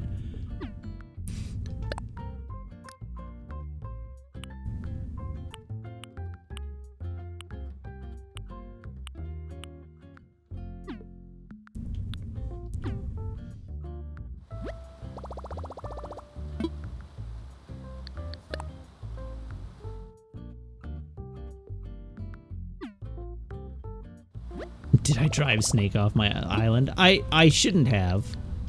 It just says he's off having fun somewhere else. It doesn't say he left. He's just hiding somewhere and I can't find him.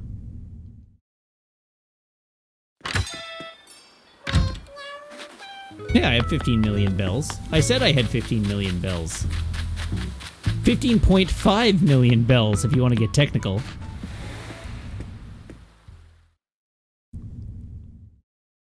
Ah, he could be deeper in the museum. Yeah, he's not in the airport.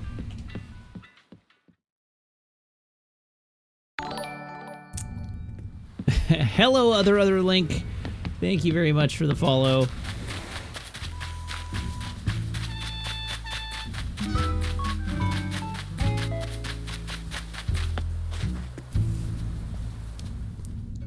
Meg, you say that. So Meg says, oh my god, guess who did 8 trips to a friend's islands to sell turnips for Matt? You say that like you had anything better to do.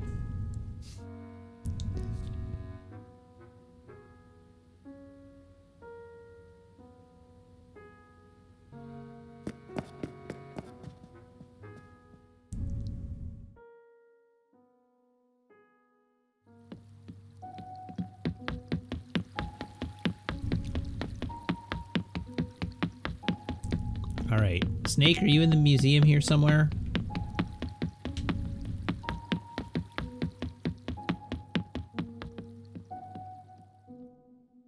Meg deserves to take over my island design. You all are being very mean.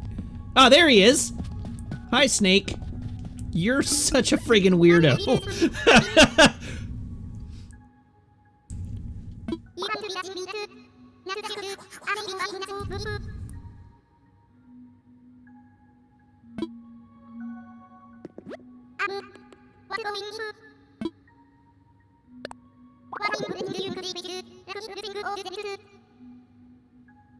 Do they lift too?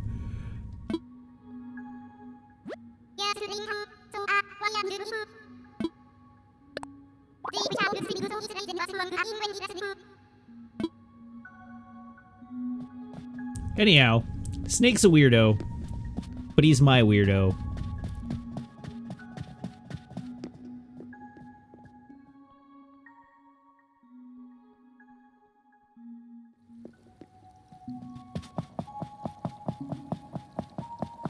Oh, I love the tup tup tup, the little echoey tup tup tup of the footsteps there. That's really good.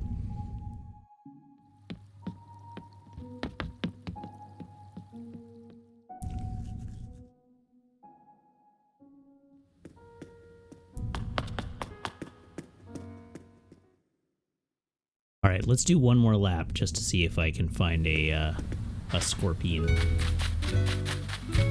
Hello, scorpions.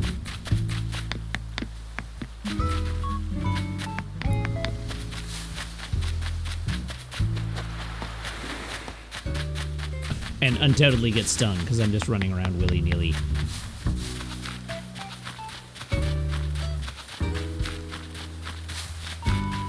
I'm perfectly happy to get stung. I just want to find one. Try and see it off in the distance. It helps if you don't have your net out. Does it? I have caught many a tarantula, and I'm given to understand the scorpions just behave like the tarantulas. Otherwise, I've been seriously misled. Oh, they're more aggressive than tarantulas. Okay.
No dice.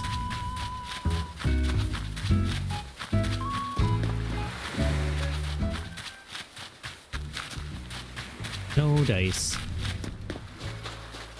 Alrighty, well this has been a little tour of my Animal Crossing island, but I am going to call it a night now that I have thoroughly embarrassed myself for your amusement.